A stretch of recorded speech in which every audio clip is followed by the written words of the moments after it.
The story follows a lone adventurer who defied a forbidden law.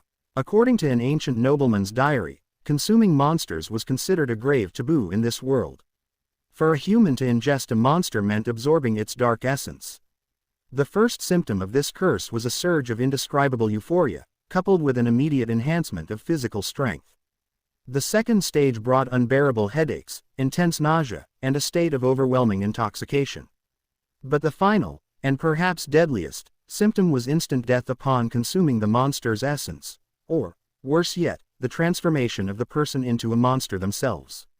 In the dimly lit chamber deep within the labyrinth, a man sat atop the lifeless body of a monster, his hand crushed and mangled. He was relentlessly devouring the creature's flesh. As he finished the last bite, his wounds began to miraculously heal. In that instant, he gained 2 new skills, Roar and Battle Axe. Overcome with fury, he unleashed a deafening roar, his voice resonating through the darkness. The sound echoed throughout the labyrinth, alerting every nearby monster to his presence. Upon hearing the man's roar, the nearby monsters charged toward him, intent on killing him. As they lunged at him, the man swiftly drew his axe and began his bloody rampage, slaughtering every creature that rushed his way.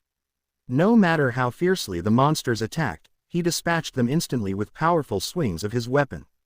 With each kill, he devoured their remains, absorbing their essence into his body. As he consumed more, he gained new skills, further enhancing his strength and fueling his relentless massacre. As the man continued his relentless slaughter, he gained a multitude of new skills, including agility boost, lightning cloak, poison mist, and thread manipulation, among others. He skillfully employed each ability to aid him in his fight against the seemingly endless monsters. Despite his immense power and the numerous skills at his disposal, the sheer number of monsters began to wear him down, and fatigue started to set in.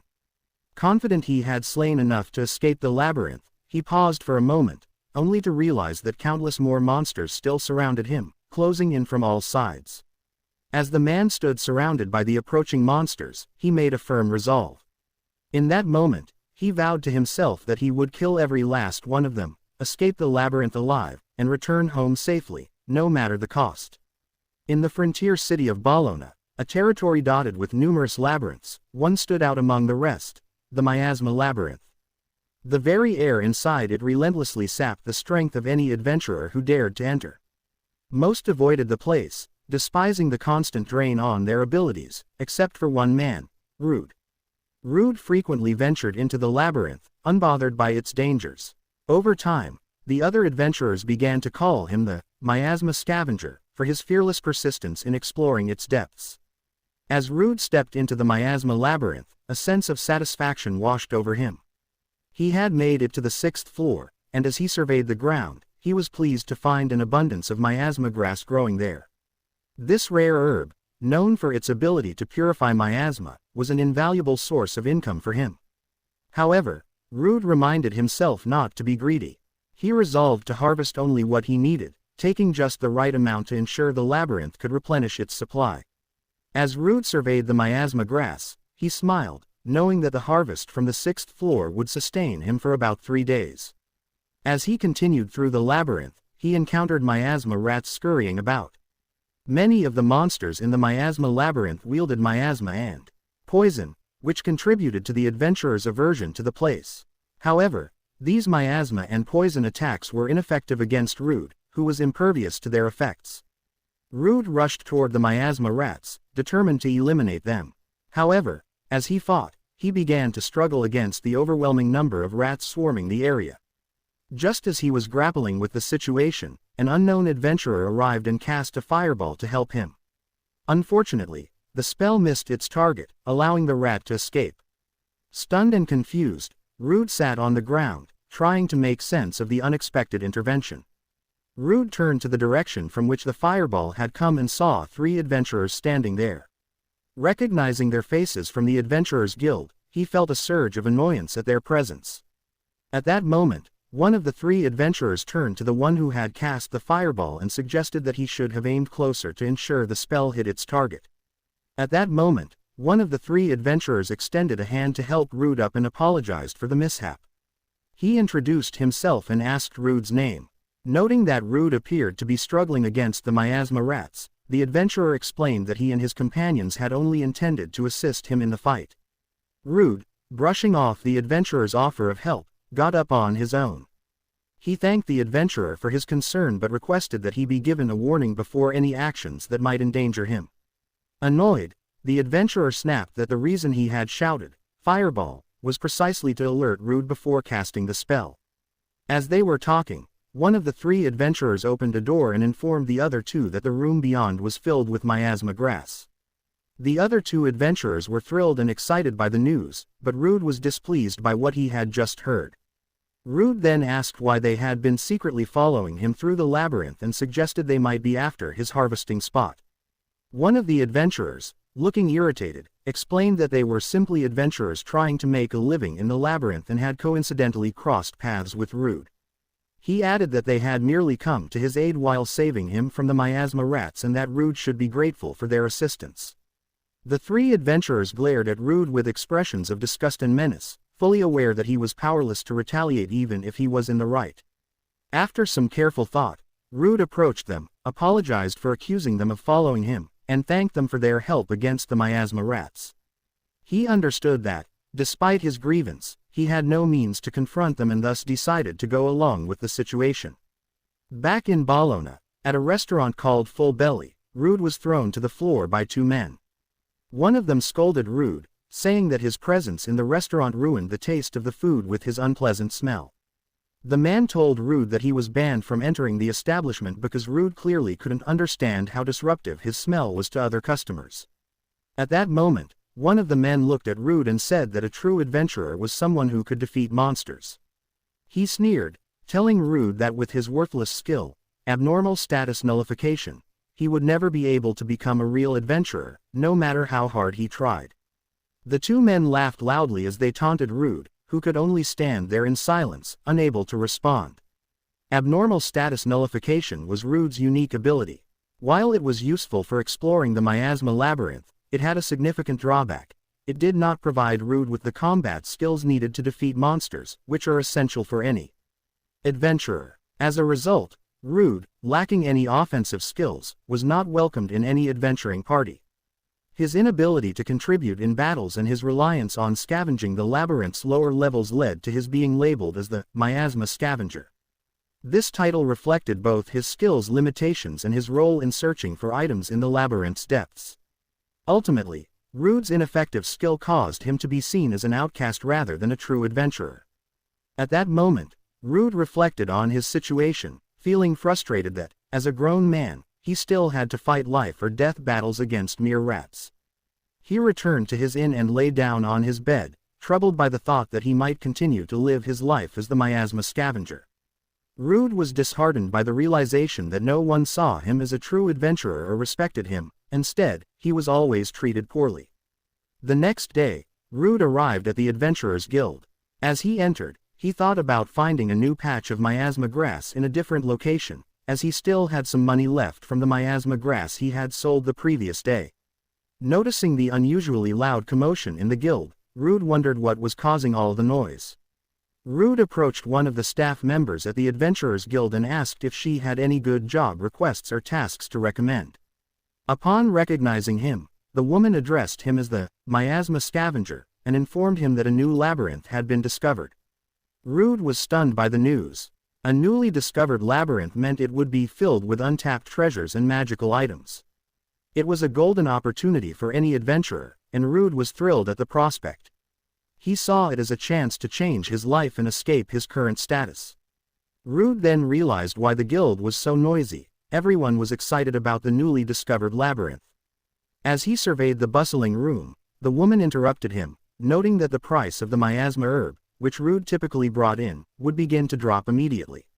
Rude was initially puzzled but soon became worried upon hearing the woman's comment. He asked her why the price of the miasma herb would decrease. The woman explained that the miasma labyrinth had never been particularly popular, and with adventurers now flocking to the newly discovered labyrinth, there would be little demand for the miasma herb. Consequently, prices for the herb were expected to drop. As Rude contemplated his options, the woman added that the new labyrinth was located in the Avellino Mountains and that he would not be allowed to enter. Shocked by this news, Rude asked why he was barred from exploring the new labyrinth. The woman showed him a poster that outlined the entry requirements. Adventurers needed to be D rank or higher to gain access. Since Rude was only an E rank adventurer, he did not meet the qualifications to enter the new labyrinth. Looking worried, Rude told the woman that he was determined to explore the new labyrinth. He asked if there was any way he could qualify to enter.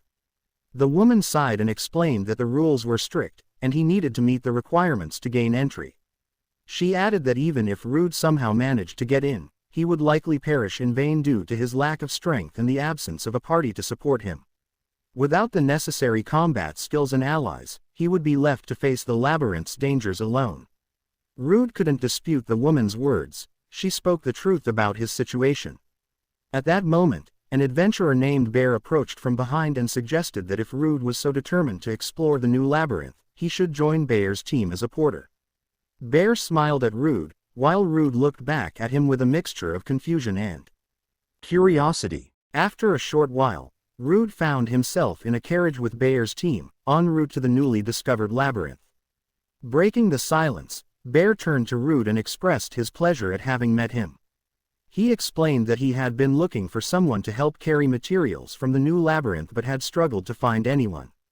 Bear was relieved and happy to have found Rude for the task. Rude, meanwhile, reflected that Bear's difficulty in finding a porter might be due to all the adventurers flocking to the new labyrinth, making it hard to secure one. As Rude pondered this, one of Bear's companions, a red-haired woman named Sasha, voiced her concern. She asked Bear why they were bringing a miasma scavenger, like Rude, and suggested they should have chosen a different porter. Another companion, a heavily built man named Rick, agreed, questioning Bear's decision and implying they should have found someone more qualified than Rude. Bear then addressed his two companions, telling them not to speak badly about Rude. He explained that, given Rude's experience as an adventurer, it was preferable to have him accompany them rather than a less experienced newcomer. Shifting the topic, Bear turned to Rude and apologized for not properly introducing himself earlier. He introduced himself as Bear, the leader of the Scarlet Sword group, and also introduced Rude to his companions, Sasha, the red-haired woman, and Rick, the large-built man. Bear then informed Rude that the three of them were D-rank adventurers. In response, Rude introduced himself, stating that he was an E-rank adventurer. Bear expressed a desire to learn more about Rude's status before they entered the new labyrinth and asked if Rude would be willing to show him his guild card. Rude complied, taking out his guild card and presenting it to Bear. On Rude's guild card, it was noted that he was a level 7 E-rank adventurer with 4 types of skills. Bear, examining the card, inquired if Rude could use fire magic, as one of his skills was indeed fire magic. Rude explained that his fire magic was too weak to be effective in combat but mentioned that it proved useful in dark places and for cooking food. Bear, smiling, reassured Rude that despite its limited power, the skill still had its uses. A few moments later, the 4 of them arrived at the new labyrinth. Bear, Rick, and Sasha were buzzing with excitement as they stood before the entrance. Bear announced that they had reached the newly discovered Avalio labyrinth. Sasha, brimming with enthusiasm, remarked that it seemed they might be among the first to arrive. However, Rick quickly urged everyone not to waste any time and to start exploring the labyrinth immediately.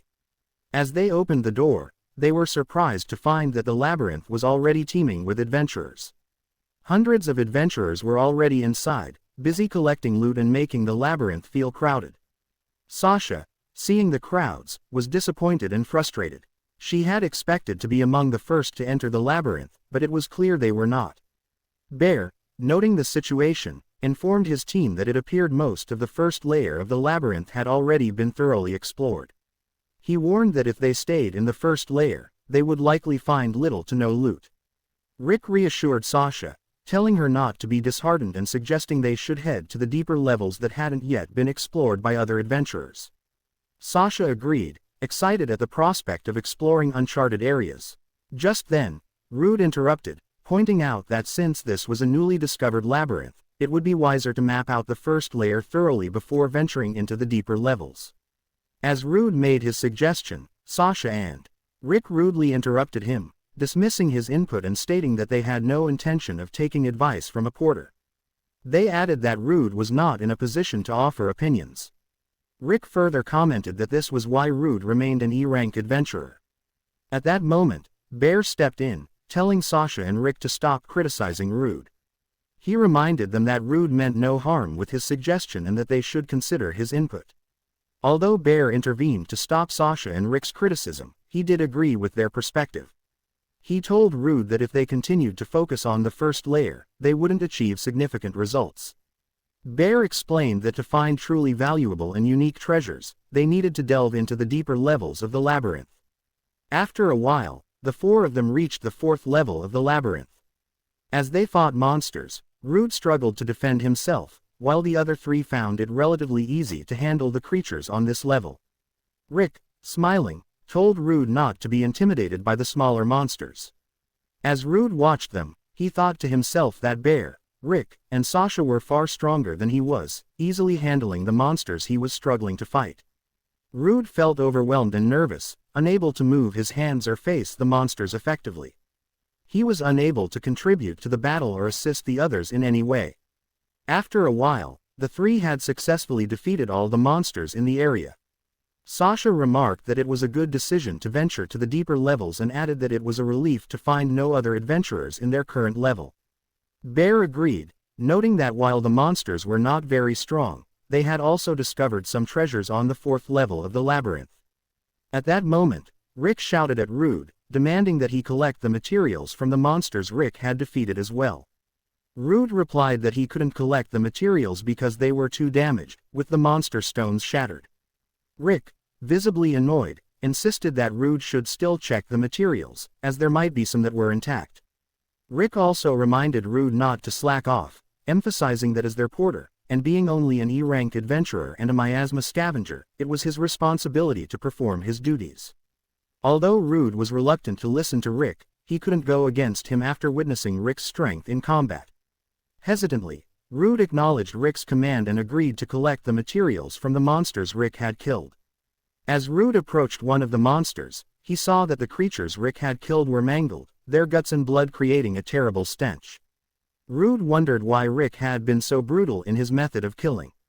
At that moment, he activated his fire magic, thinking it would be easier to retrieve the materials if he burned some of the monsters' bodies to make the collection process less unpleasant. Seeing Rude burning the monsters, Rick commented to the other two that Rude might be doing so to eat the monster meat. He added that, having been on the exploration for a while, he was starting to feel hungry and found the idea of monster meat somewhat appealing. Sasha, however, urged Rick to stop mentioning it, as the thought of eating monster meat grossed her out. Sasha reminded Rick that it was considered taboo for adventurers to eat monster meat because the monster's magic could be absorbed into their bodies, with unpredictable effects. Rick, smiling, reassured Sasha that he was only joking. He added that once they returned, he planned to use the money he had earned to enjoy as much delicious food as he wanted. But as Rick was saying that, the group suddenly became tense when they heard a powerful roar echoing through the labyrinth. Turning to face the source of the sound, they were stunned to see a towering minotaur standing before them. This B-rank monster was an alarming sight, as minotaurs were typically found in much deeper levels of the labyrinth, not the shallow fourth layer they were currently exploring. The group was thrown into disarray, realizing that they were severely outmatched. Each member knew that defeating a B-rank monster was far beyond their capabilities, given their lower levels and current state. They needed to quickly come up with a plan or find a way to escape, as the odds of facing the Minotaur head-on were overwhelmingly against them. At that moment, Bear shouted at Rude, demanding that he hand over his backpack so Bear could use its contents to deal with the Minotaur. Rude quickly complied, passing the backpack to Bear. He then asked Bear what their plan was to handle the situation and if Bear had any strategy in mind. However, as Bear received the backpack, he smiled menacingly. Without warning, he swung his sword and slashed Rude's back, causing Rude to fall to the ground, in pain and bleeding heavily. Bear's sinister grin revealed that his plan was far from what Rude had anticipated. Bear, after slashing Rude, called out to Rick and Sasha. Rick immediately responded by throwing an axe-like object and activating its spell, Warrior's Encouragement. This spell redirected the Minotaur's focus, making Rude, who was writhing on the ground in pain, the target of the monster's attacks. Meanwhile, Sasha activated her spell haste on herself, Rick, and Bear, boosting their running speed so they could escape from the Minotaur. Lying on the floor in agony, Rude asked the three if they had planned to abandon him from the very beginning. Bear, with a menacing smile, confirmed that Rude had been brought along solely as bait and that they had always intended to leave him behind. Rude was stunned by the revelation. As Bear, Rick, and Sasha fled, they told Rude to buy them some time while they escaped. Overwhelmed with rage, Rude screamed and cursed them for using him as bait and leaving him to die while they ran to safety. At that moment, the Minotaur's attention locked onto Rude due to the spell. Panic surged through Rude as he struggled to figure out his next move. The Minotaur unleashed a devastating blow to the ground, propelling Rude into the air. Though Rude managed to narrowly evade the attack, a pained smile crossed his face. Despite his successful dodge, he knew deep down that escaping the Minotaur was futile. The odds were stacked against him, and he braced himself for the inevitable. At that moment, the Minotaur launched itself with immense force toward Rude, crashing through the wall and sending them both into a new room. The impact was so powerful that the wall shattered, and they found themselves in an entirely different chamber. However, the room had a large hole in the floor, and both Rude and the Minotaur plunged into it. Moments later, Rude lay on the ground, racked with pain, slowly regaining consciousness. As he opened his eyes, he couldn't help but wonder if he was still alive. At that moment, Rude glanced to the side and saw that he was lying on top of the Minotaur's body. He realized that they had fallen through the hole together, and the Minotaur's body had cushioned his landing, saving him from a more severe impact. However, Rude's relief was short-lived as he grimly acknowledged that, even if the Minotaur had died, it was only a matter of time before he would meet the same fate. Rude thought to himself that even if no other monsters appeared, he would still face death from blood loss or starvation. Lying atop the Minotaur's body, he felt an intense hunger and longed for something to eat. As he considered the possibility of consuming the monster, a fleeting thought crossed his mind. Eating a monster could only lead to disaster. Despite this, Rude couldn't shake the memory of a man from his childhood who had once told him never to give up, no matter how tough or painful life became. Motivated by that memory, Rude resolved to survive against the odds and began to eat the Minotaur's body. If a human depleted of magic consumes the meat of a magic-rich monster, the monster's magic particles will invade their body, leading to a condition known as the monsterized state, a fate more terrifying than death itself, as it resembles being poisoned from within. This dreadful transformation has long been considered a taboo. However, in a desperate gamble to recover the blood he had lost and to quell his hunger, Rude devoured the Minotaur, triggering an unexpected transformation within him. Moments later, Rude stood up and began wandering through the labyrinth, dragging an axe in his hand. Upon closer inspection, his eyes had turned red, and he now resembled a monster, seemingly unable to control himself due to the Minotaur's magic coursing through him after consuming its flesh. At that instant, Rude activated his skill, Roar, sending a wave of intimidation through the area. The nearby monsters, overwhelmed by the sheer force of the skill, instantly perished. At that moment, Rude activated his skill, Physical Boost, temporarily enhancing his physical strength. Empowered by the skill, he swiftly killed all the nearby monsters with a single strike. He then activated echolocation, a skill that allowed him to detect creatures in his surroundings, even in complete darkness. As the skill revealed a swarm of monsters approaching, Rude prepared for battle, a grin spreading across his face. He taunted the monsters, asking which of them would be the next to be eaten. At that moment, Rude went berserk, launching into a killing spree, annihilating every monster that dared to attack him. As he fought, he realized that the battle axe he had picked up after Rick discarded it fit perfectly in his hand. He also noticed he could sense the monsters' magic without even needing to see them. Driven by an insatiable hunger, Rude continued his rampage, slaughtering every monster in his path and devouring their flesh. With each one he consumed, he felt a surge of power coursing through his body, growing stronger with every kill. Rude grinned with excitement, feeling an immense surge of power flowing through his body. He knew he could easily defeat all the monsters attacking him. After a few moments, his killing spree came to an end, and he found himself standing before the exit door of the labyrinth. As he pushed it open, he stepped outside, taking a deep breath of the fresh air. A smile spread across his face as he realized he was finally out of the labyrinth, finally free. With a burst of exhilaration, Rude shouted in triumph, proclaiming loudly that he had survived the labyrinth. Moments later, in the Adventurers Guild, a tense atmosphere filled the room as everyone present appeared worried. A man stood before Bear, Sasha, and Rick, questioning them. This man was Lankars, the guild master of the Bologna branch. After hearing their report about the events in the labyrinth, Lankars informed Bear that he had gathered all the adventurers who had been in the labyrinth, except for Rude, who had been part of their group. With a heavy and regretful expression, Bear told Lankars that when they reached the 4th floor and encountered the Minotaur, Rude had been killed before they even had a chance to protect him. Bear continued his lie, adding that they deeply regretted not recognizing the danger of the 4th floor sooner, which led to Rude's death. Rick and Sasha, meanwhile, put on sorrowful expressions, pretending as if they had genuinely tried to help Rude. After hearing Bear's account, Lankars nodded and said he understood the situation. He then announced that from that moment on, entry into the new labyrinth would be prohibited, as it was too dangerous for adventurers to explore with so little known about it. At that moment, Rude entered the Adventurers Guild, and a wave of shock swept through the room. Everyone had believed Rude had perished in the labyrinth. Bear, Rick, and Sasha were the most stunned, unable to comprehend how the person they had abandoned to die was now standing before them, seemingly unharmed. Bear quickly approached Rude, feigning relief as he said, "I'm so glad you're alive." Leaning in closer, Bear whispered in Rude's ear, warning him that if he said anything unnecessary, he would kill him.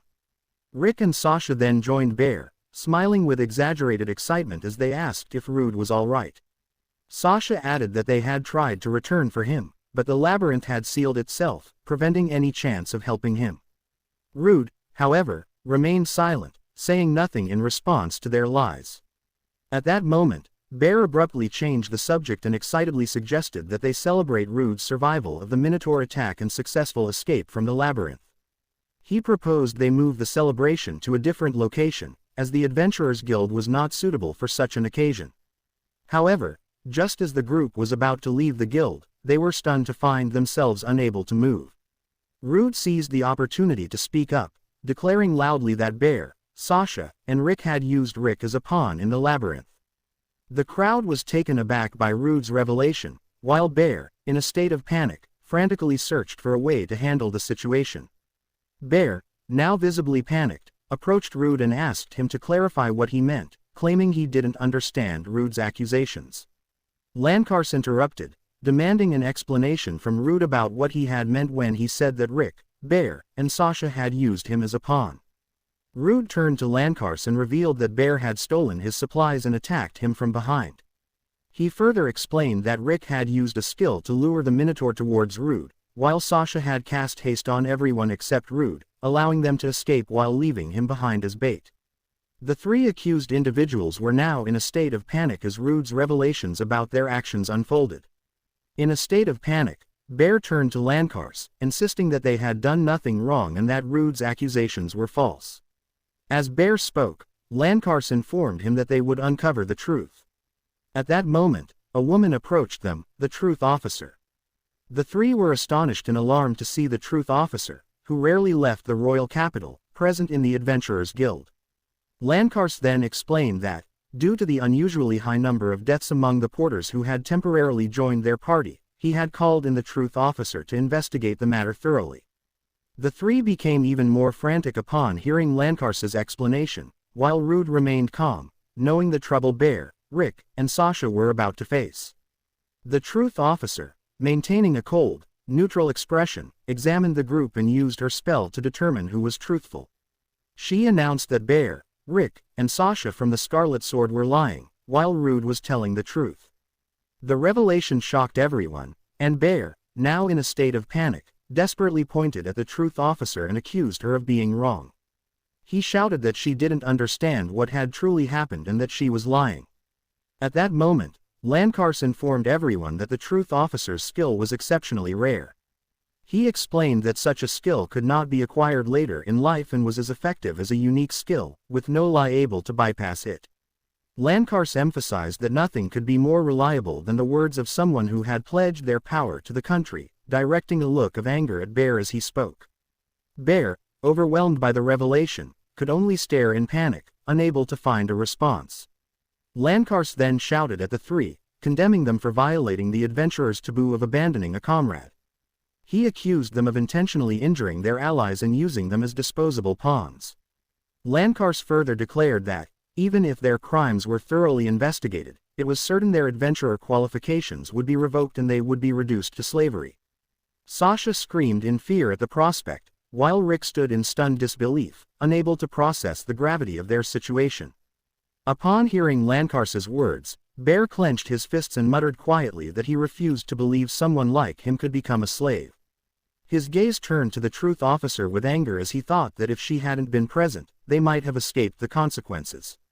In a fit of rage, Bear drew his sword and swung it at the truth officer, intent on killing her.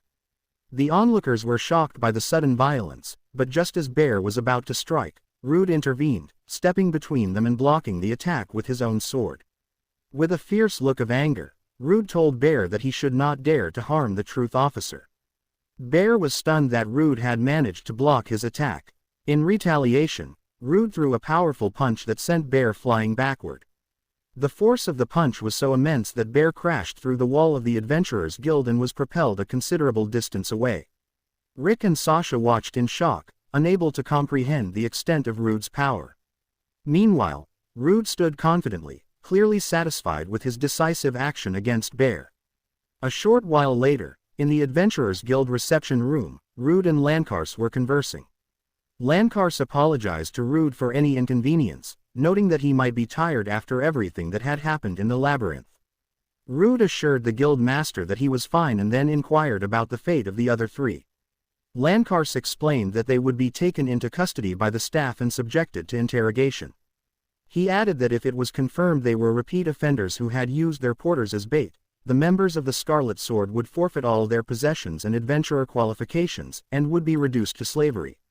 Lankars then informed Rude that Bear had even defied the truth officer, so he likely wouldn't be seen again. He also told Rude that the three members of the Scarlet Sword had forfeited all their rights to the profits from the new labyrinth. As a result, Lankars said that Rude would now receive all the rewards. Rude was stunned to hear that he would be awarded 200,000 reins, the entire sum from the new labyrinth's rewards previously meant for the three. The news left Rude astonished at the substantial reward he was now receiving all on his own. After a few moments, Rude stepped out of the reception room and stood outside, grinning with excitement. He thought to himself that with this much money, he could easily cover his living expenses. Rude realized that accumulating such an amount through diligent gathering of miasma grass would take a long time, so he appreciated how being an adventurer could yield substantial rewards. As he walked, he noticed that no other adventurers were approaching him. Rude speculated that this might be because they had witnessed his earlier actions. He considered that even if they didn't approach him in the future, it didn't necessarily mean they would be friendly. Rude then thought to himself that if he stood out too much, many adventurers might find his sudden rise in status suspicious. He decided that he would continue earning in the miasma labyrinth as before. Resolving not to dwell on the past, Rude was determined to move forward. With his new wealth, he could finally afford some gear and enjoy the freedom to eat whatever he wanted. Excited about his plans, Rude decided to visit a tool shop first to buy the gear he needed. As he wandered through the market, Rude noticed a magic bag that caught his interest. He decided to get something to eat before focusing on anything else. The next day, Rude returned to the miasma labyrinth and resumed hunting rats. He found it surprising how easily he could defeat the miasma rats now, in contrast to before. Rude sighed, reflecting on how just the day before yesterday, he would have had to avoid 5 of these rats, but now he could take them down effortlessly. At that moment, Rude used his skill appraisal to examine the miasma rats and check their status. He was pleased to discover that his appraisal skill allowed him to view each monster's stats with ease. Rude realized that the skill he had gained from consuming a specific monster could be used not only on living monsters but also on their corpses. At that moment, Rude wondered how much his status had improved. He reflected on how easily he had defeated the rats and guessed that his level might not have increased significantly, perhaps only reaching level 20. Curious, he opened his status screen. To his astonishment, Rude found that his level had risen to 42. Not only that, but his health, strength, endurance, and agility had all seen substantial increases. Shocked by the rapid progression, considering he had been level 7 just a day ago, Rude realized this was an exceptional occurrence. Deciding to investigate further, he decided to check the new skills he had acquired. As Rude reviewed his newly acquired skills, he was thrilled to discover that he had gained many of them. Excited by the prospect, he recalled that the walls broken during his battle with the Minotaur had since been sealed, and the new labyrinth would remain closed for some time. Deciding to explore the miasma labyrinth lightly for the day, Rude was eager to test his newfound power. He couldn't wait to see how effective his abilities would be on the deeper floors. Additionally, he had purchased the magic bag he had noticed earlier and wanted to select the right monster for his first trial. After careful consideration, Rude decided to venture into the deeper levels of the miasma labyrinth. He easily conquered the 6th floor, and then proceeded to the 9th and 13th floors. As he fought the monsters on these floors, Rude realized they were insufficiently challenging for his newfound strength. Determined to find more suitable prey for testing his powers, he pressed on. Moments later, Rude reached the 24th floor of the labyrinth. As he traversed this level, he encountered a monster. Hiding from view, Rude used his skill appraisal to examine the monster's status. He discovered that it was a lizard soldier, level 25, of the dragon tribe, and it possessed 3 types of skills. Seeing the status of the lizard soldier, Rude noted that it was typically part of a group and fought in coordination with its companions. However, since only one lizard soldier was present, Rude decided it was worth challenging. He stealthily approached from behind, drew his sword, and struck the lizard soldier in the back. Though the blow caused injury, it wasn't enough to finish the lizard soldier off. Rude smiled, thinking that the lizard soldier wasn't too formidable. He resolved to make sure his next strike would not miss. At that moment, the injured lizard soldier tried to flee in desperation. Rude gave chase, calling out for it to stop. After a while, the lizard soldier reached a dead end with no further escape routes. As Rude closed in, he told the lizard soldier that it had no chance to escape. However, when the lizard soldier turned to face Rude, it no longer seemed intimidated. At that moment, Rude realized he was in serious trouble. Looking behind him, he saw more lizard soldiers surrounding him, and it dawned on him that he had walked into a trap. Despite the level difference, the situation was dire. One of the lizard soldiers swung its sword at Rude, but he managed to dodge the attack just in time. Rude quickly assessed the situation and concluded that, given the trap and the numerical disadvantage, his only option was to defeat the lizard soldiers one by one. At that moment, Rude struck one of the lizard soldiers, sending it sprawling to the ground. As he moved in to finish it off, another lizard soldier intervened, using its shield to block Rude's attack. Rude was taken aback by the lizard soldier's timely defense. Just then, another lizard soldier attacked Rude from behind.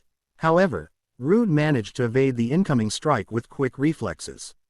As Rude surveyed his surroundings, he noticed that he was surrounded by numerous lizard soldiers. He thought to himself that, while these monsters were skilled at teamwork, he hadn't expected them to execute such sophisticated ambush tactics or coordinate their movements at such a high level. As Rude considered his options and continued fighting the lizard soldiers, he noticed a high-pitched sound that seemed to precede their coordinated attacks. Looking further, he spotted a red-colored lizard soldier standing at a distance, observing the battle. Rude used his appraisal skill to assess the red lizard soldier.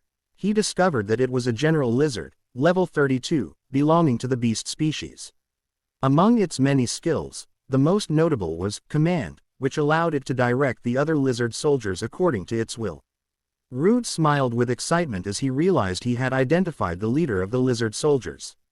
At that moment, the general lizard let out a fierce roar, prompting all the other lizard soldiers to launch a coordinated attack against Rude. Unbothered, Rude activated his physical boost skill, channeling immense power into his strikes. He pushed through the swarm of lizard soldiers and charged straight toward the general lizard. As Rude sliced at the general lizard, he was stunned to find that his attack did no damage. It seemed to have no effect on the creature. The General Lizard retaliated with a powerful sword strike, and realizing he couldn't block the blow, Rude activated his steel body skill. The General Lizard's attack failed to harm him. With a confident smile, Rude addressed the General Lizard, declaring that it wasn't the only one with a trump card. He had one of his own. Rude used his appraisal skill once more, perplexed by the fact that his attack had no visible effect on the General Lizard despite the clear impact he felt. He checked the General Lizard's status and saw that it didn't have any skills enhancing its durability. Rude speculated that another lizard might be using a skill to protect the General Lizard. As he continued to appraise the lizard soldiers, Rude noticed one that was gravely injured. Checking its status, he discovered that it had a skill called Substitute, which absorbed the damage meant for the General Lizard, thereby shielding it from harm. At that moment, Rude swiftly moved to the lizard soldier with the Substitute skill and eliminated it instantly.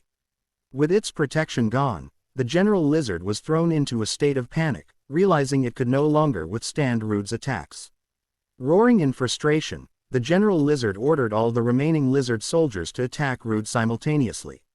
But just as they closed in, Rude activated his thread manipulation skill. Rude quickly gathered all the lizard soldiers into one spot, making it easier for him to handle them.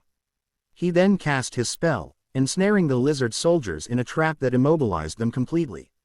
With a satisfied smile, Rude turned to the General Lizard and declared that its end had come. He then swiftly severed the General Lizard's head from its body. After a few moments, Rude had dispatched all the lizard soldiers in the area. He smiled to himself, knowing it was time to eat the monsters he had slain. He reached into his magic bag, which he had purchased with the reward money from the guild. The magic bag, enchanted to expand its space and reduce the weight of its contents when closed, was now a vital tool for him. Rude then retrieved his cooking utensils and seasonings from the bag, preparing to cook the monster meat from the creatures he had just defeated. Rude reflected on his time in the hidden floors, where his only focus had been survival. Despite his desperation, he had always harbored a desire to try cooking monster meat. Now, having prepared it, he admired how appetizing the meat looked and anticipated that it would taste exceptional. Rude eagerly grabbed a piece and took a bite, smiling with pleasure as he discovered that the flavor was indeed superb. The meat was far more delicious than he had imagined, and Rude mused that he might soon become addicted to eating monster meat. As Rude enjoyed the monster meat, he found that he had acquired several new skills, many of which were quite impressive. He wondered how he had gained such valuable abilities and speculated that they might be linked to the magical powers of the monsters he had consumed. Rude reflected on the skills he had acquired, noting that the armor spider skill from the Minotaur was particularly impressive. The evil eye skill from another monster was also quite useful. Additionally, he had gained several potentially powerful skills from monsters he hadn't yet tested. Brimming with excitement, Rude decided that on his way back, he would make it a point to consume as many different monsters as possible to expand his collection of new skills. On the 21st floor of the Miasma Labyrinth, Rude continued to defeat various monsters, systematically acquiring their skills by consuming them. As he dispatched and devoured a diverse range of creatures, he gained a multitude of abilities, including venom, temperature variation, poison scale powder, and many others. As Rude was enjoying the monster meat he had cooked, he suddenly heard a strange sound coming from behind him. Curious, he paused, trying to figure out the source of the noise. It became clearer, a distinct crashing sound, almost human. Rude wondered if there were other adventurers who had managed to venture as deep into the labyrinth as he had. Without wasting a moment, he quickly packed all his belongings into his magic bag and rushed toward the direction of the noise, eager to discover who, or what, might be waiting ahead. Rude thought to himself that encountering other parties in combat was quite rare, and he considered that if he were lucky, he might even have the opportunity to exchange information with them. As he approached, he saw a woman, cloaked and bleeding from her hand, lying on the floor. She was surrounded by a group of suspicious-looking men who seemed intent on doing her harm. One of the men spoke up, expressing disbelief at how much magic the woman on the floor still had left despite her injuries. Another man, who was bruised and battered, explained that their situation was dire because the woman was an elf. He remarked with a hint of curiosity about how valuable the elf woman might be. At that moment, Rude spoke up, saying he had hoped to make some adventurer friends, but he wasn't pleased with the current situation.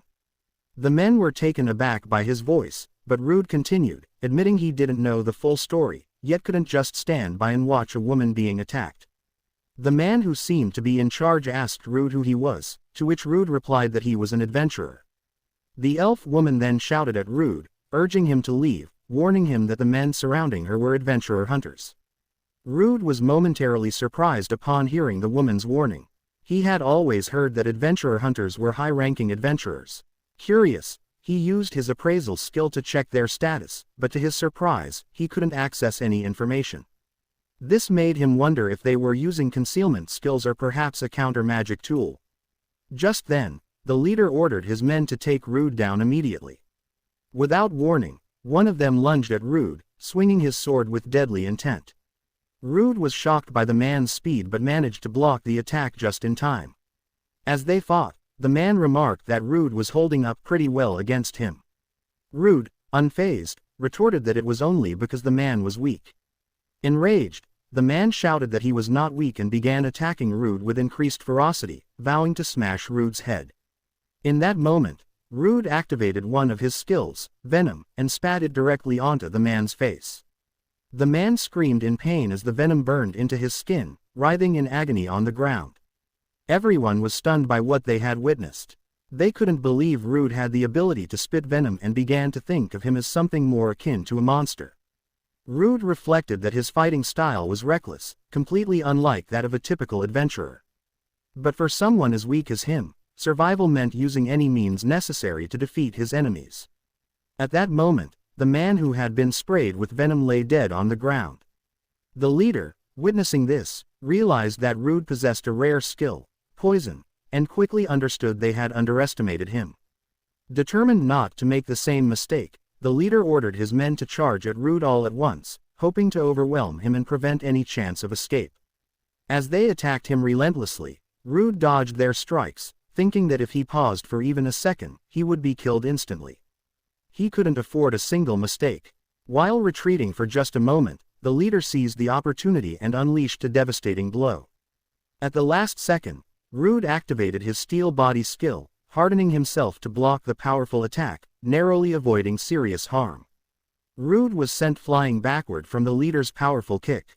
The leader, surprised, thought to himself that Rude was a tough opponent, as he was certain the kick should have broken Rude's neck. As one of the men approached Rude, he threatened to end his life right then and there. However, as he got closer, Rude suddenly turned and began to run away. The man yelled at Rude to stop running and began chasing after him. However, just as he took off, the leader ordered him to halt, pointing out that both he and Rude were now walking on a poisonous swamp. The leader warned his companion that venturing any deeper would be dangerous, as there was no guarantee they'd survive. He also added that Rude wouldn't last long in the swamp either, and eventually, he'd have no choice but to come back out. Glancing back at them, Rude wondered how long they planned to wait by the edge of the swamp. Realizing that stalling wasn't an option, he resolved to face them head-on and compete as adventurers would. Rude thought to himself how fortunate he was to have ended up in the poisonous swamp. In addition to its toxic nature, the swamp's vapors rapidly drained an adventurer's stamina, which worked in his favor. A few minutes later, the men were shocked that Rude had been inside the swamp for so long. One of the men, visibly struggling to breathe, asked his companions how much longer Rude planned to stay in the poisonous swamp. It had already been 10 minutes, and even though they weren't directly in the swamp, they were starting to feel sick from the fumes. Meanwhile, Rude, who was even deeper in the swamp, remained there, seemingly unaffected. At that moment, Rude decided it was time to make his move. He had waited long enough, hoping the poisonous swamp would weaken them further.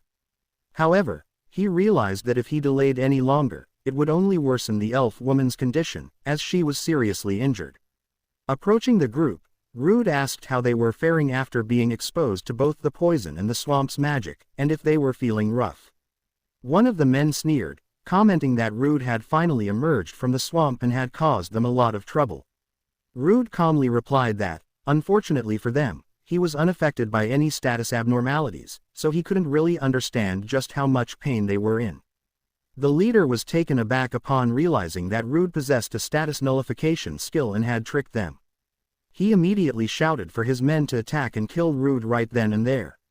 One of the men lunged at Rude, but the effects of the poisonous swamp had weakened him significantly, allowing Rude to easily block the attack. With a smile, Rude taunted the man as they fought, explaining that the poison gradually drained their stamina while the accumulated magic in their bodies lowered their stats. Just then, another man attacked Rude from behind.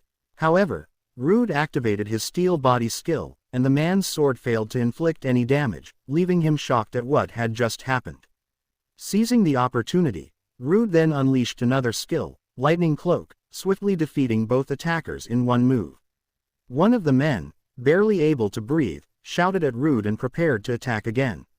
But in an instant, Rude activated his aerial slash skill, finishing the man off immediately. The leader watched in panic, unable to believe that a human could possess multiple skills typically found in monsters. Shifting his focus to the leader, Rude declared that he had no obligation to explain anything and launched his attack. As they fought, the leader thought to himself that, despite his supposed superiority in combat against humans, he realized he was destined to lose to Rude. Desperate, the man activated his agility enhancement skill to boost his stats. Shouting in anger, he declared that someone like Rude wouldn't be able to defeat him. However, as he swung his sword, Rude delivered a powerful strike that shattered the man's sword into two pieces. The man stood in shock, unable to comprehend that he had been defeated by Rude. In that instant, he was cut in half along with his weapon, lifeless on the ground. Rude looked down at the fallen man and remarked that if it hadn't been for the abnormal status nullification he possessed, the man would have been far stronger. But because of Rude's unique ability, he had been able to overcome him. After a few moments, Rude had successfully saved the elf woman, and they walked alongside each other. She turned to Rude, expressing her gratitude for his help, saying she didn't know what she would have done without him. Rude replied that he couldn't just leave her in such a perilous situation. As he observed her, Rude noticed that the elf was trying to appear brave, but her body still showed signs of being affected by the poisonous swamp's magic. Setting that aside, Rude found it unusual to encounter an elf in such a remote area and began to wonder what circumstances had led her to be pursued by adventurer hunters. As they continued walking, a monster suddenly appeared right in front of them.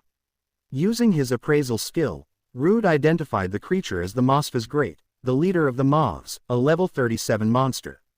Determined, Rude charged at the beast, thinking to himself that its size wouldn't be enough to take him down. At that moment, the monster unleashed its aerial slash attack, but Rude skillfully dodged it. He then turned to the elf woman, asking if she was okay. She reassured him that she was fine. Satisfied, Rude faced the monster again and declared that he was going to scare it, as it had managed to frighten him for just a moment. The monster flew higher, trying to create distance to avoid Rude's attacks. Undeterred, Rude shouted at the creature, telling it that its efforts were futile. He then unleashed his own aerial slash skill, striking the monster and dealing significant damage. Furious from the hit, the monster retaliated by using its paralyze skill. Rude simply smiled at the monster and confidently declared that it was too bad, as paralysis wouldn't work on him, he was immune to it. At that moment, Rude suddenly remembered the elf woman and grew concerned that the paralysis could affect her. However, when he turned to look at her, he saw that she had activated her wind magic, successfully blocking the monster's attack. Rude was impressed by the skill she displayed. After a few moments of intense combat, Rude finally defeated the monster with a powerful strike from his sword. The elf woman approached Rude and expressed her surprise that poison and paralysis had no effect on him, noting that he possessed skills remarkably similar to those of monsters. Rude smiled nervously, feeling awkward as he struggled to find the right words to explain his situation to her. Suddenly, the elf woman winced in pain and collapsed to the ground. Rude rushed to her side, worried she had been affected by the paralysis skill. However, she reassured him that this was something different, adding that she would explain her circumstances in more detail once they were outside the labyrinth. Moments later, they found themselves outside the miasma labyrinth, sitting on the ground near a tree. The elf woman smiled at Rude, expressing how much better she felt now that they were out of the labyrinth. Before explaining her situation, she said she wanted to introduce herself properly. With that, she told Rude her name was Alicia and that she was a former adventurer. Rude was taken aback, asking if she was the one and only Alicia of the Emerald Storm. Alicia laughed and confirmed that she was indeed the adventurer he had mentioned. Rude then remarked that the kingdom of Ludia's renowned S-rank party, known as Azure Trails, was famous, and everyone was aware of its members. However, 5 years ago, the party was defeated by monsters. Upon hearing this, Alicia explained that on that fateful day, they had challenged the monsters lurking in the deepest part of the S-rank labyrinth, known as the Abyssal Labyrinth. During that battle, their leader had died, one member had to retire due to severe injuries, and another had been swallowed by the labyrinth itself. Alicia added that even she hadn't emerged from that battle unscathed, revealing a mark on her chest as proof of her injuries. Rude initially panicked as Alicia began to open her clothing to reveal her chest. However, as he looked closer, he noticed a distinct purple mark on her skin. Alicia explained that this mark was a curse placed on her during the battle, known as the Curse of Level Down. Hearing this, Rude felt confused, as he had never encountered such a curse before. Alicia admitted she was in the same boat, she had never heard of it either. She shared that she had tried every possible method to break the curse but had only managed to slow its progression. Alicia then told Rude that the other adventurers they had encountered were aware of her curse and had been planning to profit from it. She expressed her despair, explaining that she would die if her level reached 0, and she couldn't bear the thought of being at the mercy of those men. In that moment, Rude noticed something and told Alicia that she might have a way to combat the curse. He remembered that he possessed a skill called Substitute, which allowed him to select a target and absorb their attacks and status ailments. Rude expressed his desire to test something out, asking Alicia if she would be willing to accept the skill he was about to activate. Alicia looked at him, confused by what he meant. Alicia then told Rude that she was ready to proceed. Rude placed his hand on her and activated his substitute skill. Alicia was taken aback as she felt the curse within her begin to transfer to Rude. Panic set in, and she urged him to stop, fearing that the curse would affect him. Rude smiled reassuringly at Alicia, telling her not to worry and that everything would be fine, she just needed to trust him. Just then, a dark presence materialized behind Rude, and Alicia stared in shock at the unfolding scene. Rude used his skill, and his unique ability, Abnormal Status Nullification, activated. In that moment, the curse that had plagued Alicia vanished, leaving her free of its effects. As Rude reveled in the success of his actions, Alicia looked at him in confusion and asked what had just happened. Rude encouraged her to check her guild card. When she looked at her status card, she was astonished to see that her status was now normal and the curse had been lifted. Alicia couldn't believe it, she was free from the curse. Rude explained that he had hoped his unique skill, Abnormal Status Nullification, would be able to nullify her curse. He felt a sense of relief, glad that it had worked effectively and safely removed the curse from her body. Alicia, looking at Rude with a mix of frustration and admiration, exclaimed that he was an idiot for taking such a huge risk for someone he had just met. However, her tone softened as she added that she was grateful for his actions. With a warm smile, she thanked him for saving her. Rude returned her smile, placing his hands on her shoulders reassuringly. He told her not to worry about it any longer, conveying his genuine desire to help her. A short while later, Rude and Alicia found themselves enjoying a meal at the Full Belly restaurant. Alicia commented on how delicious the food was, praising the alcohol as well. She added that Rude certainly knew how to pick a good place. Rude, however, recalled the last time he had been there and how he had been kicked out. Concerned, he asked Alicia if it was wise for her to be drinking so much, given her recent injuries. Alicia reassured him, saying she had fully recovered and that on such a momentous occasion, it was only right for her to indulge. With a bright smile, she declared that they should drink to their heart's content. At that moment, Rude turned to Alicia and asked what her plans were moving forward. After pondering for a moment, Alicia smiled and said she wanted to learn more about Rude first. She then asked him why he had chosen to become an adventurer. Rude took a deep breath and shared his story. He explained that long ago, his village had been attacked by monsters, resulting in the loss of both his family and friends. However, In that moment of despair, an S-rank adventurer had rushed to the scene and saved him, allowing Rude to survive despite the tragedy. He told Alicia he would never forget the sight of that adventurer smiling down at him during such a dark time. At that moment, Rude expressed his aspiration to become an S-rank adventurer, just like the one who had saved him. He shared that his goal was to save as many people as possible and that he hoped to accomplish this dream soon. Alicia, hearing his heartfelt ambition, smiled gently at him and said it was a wonderful goal to have. Rude then asked Alicia if she was going to laugh at his dreams, but she reassured him that she understood, as she had once dreamed of reaching S-rank herself. Alicia explained that her current intention was to gain even more power than she had before being cursed. She added that she was certain her companions were still trapped in the deepest part of the abyssal labyrinth. Whatever the outcome, Alicia was determined to challenge the monsters in that labyrinth once again. Alicia then suggested to Rude that, since they were both still weak and needed to gain more strength to achieve their goals, they should form a party together. Just as Rude was about to respond, two men approached from behind. One of them grabbed Alicia's hand and, grinning, told Rude that he had quite a fine girl to be drinking with. Rude glanced at the two men and recognized them as the same individuals who had kicked him out the last time he entered the restaurant. One of the men then told Alicia that she should leave Rude and not waste her time drinking with someone as boring as him. Just then, Rude grabbed the man by the shoulders and, filled with anger, demanded that he let go of Alicia's hand. The man filled with rage at Rude's defiance, and just as it seemed they were about to come to blows, Alicia intervened. She urged them to stop, reminding them that they were in a pub, and suggested that if they were going to settle things, they should do so by seeing who could drink the most. At that moment, the crowd erupted in cheers, excited to witness the drinking contest and eager to see who would emerge victorious.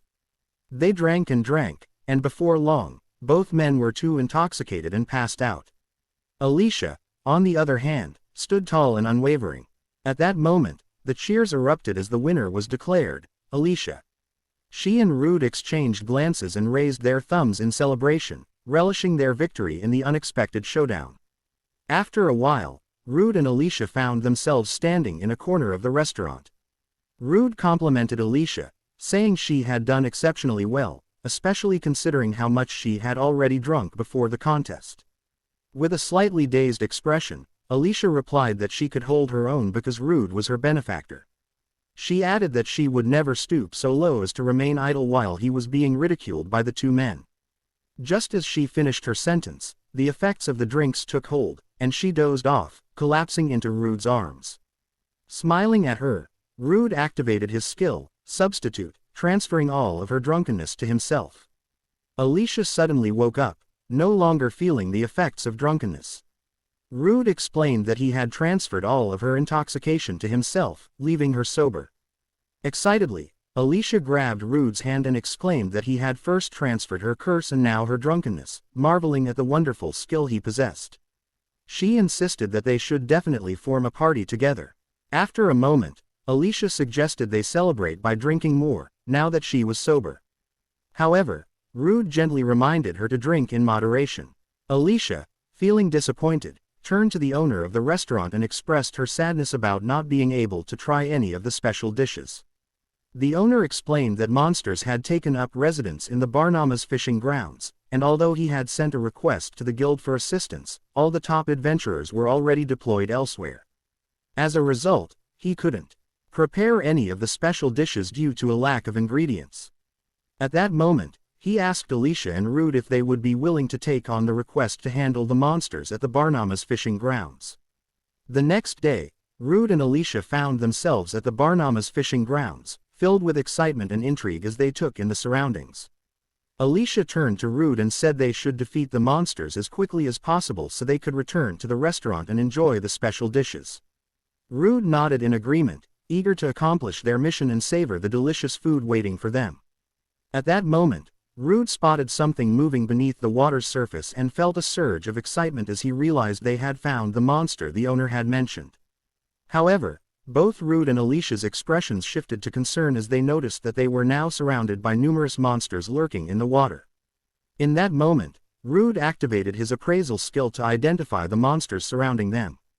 He discovered they were called gurnibs, mostly at level 23, and possessed 3 skills: high-speed swimming, water bullets, and snipe. Suddenly, all the monsters launched a coordinated attack, firing water bullets at Rude and Alicia.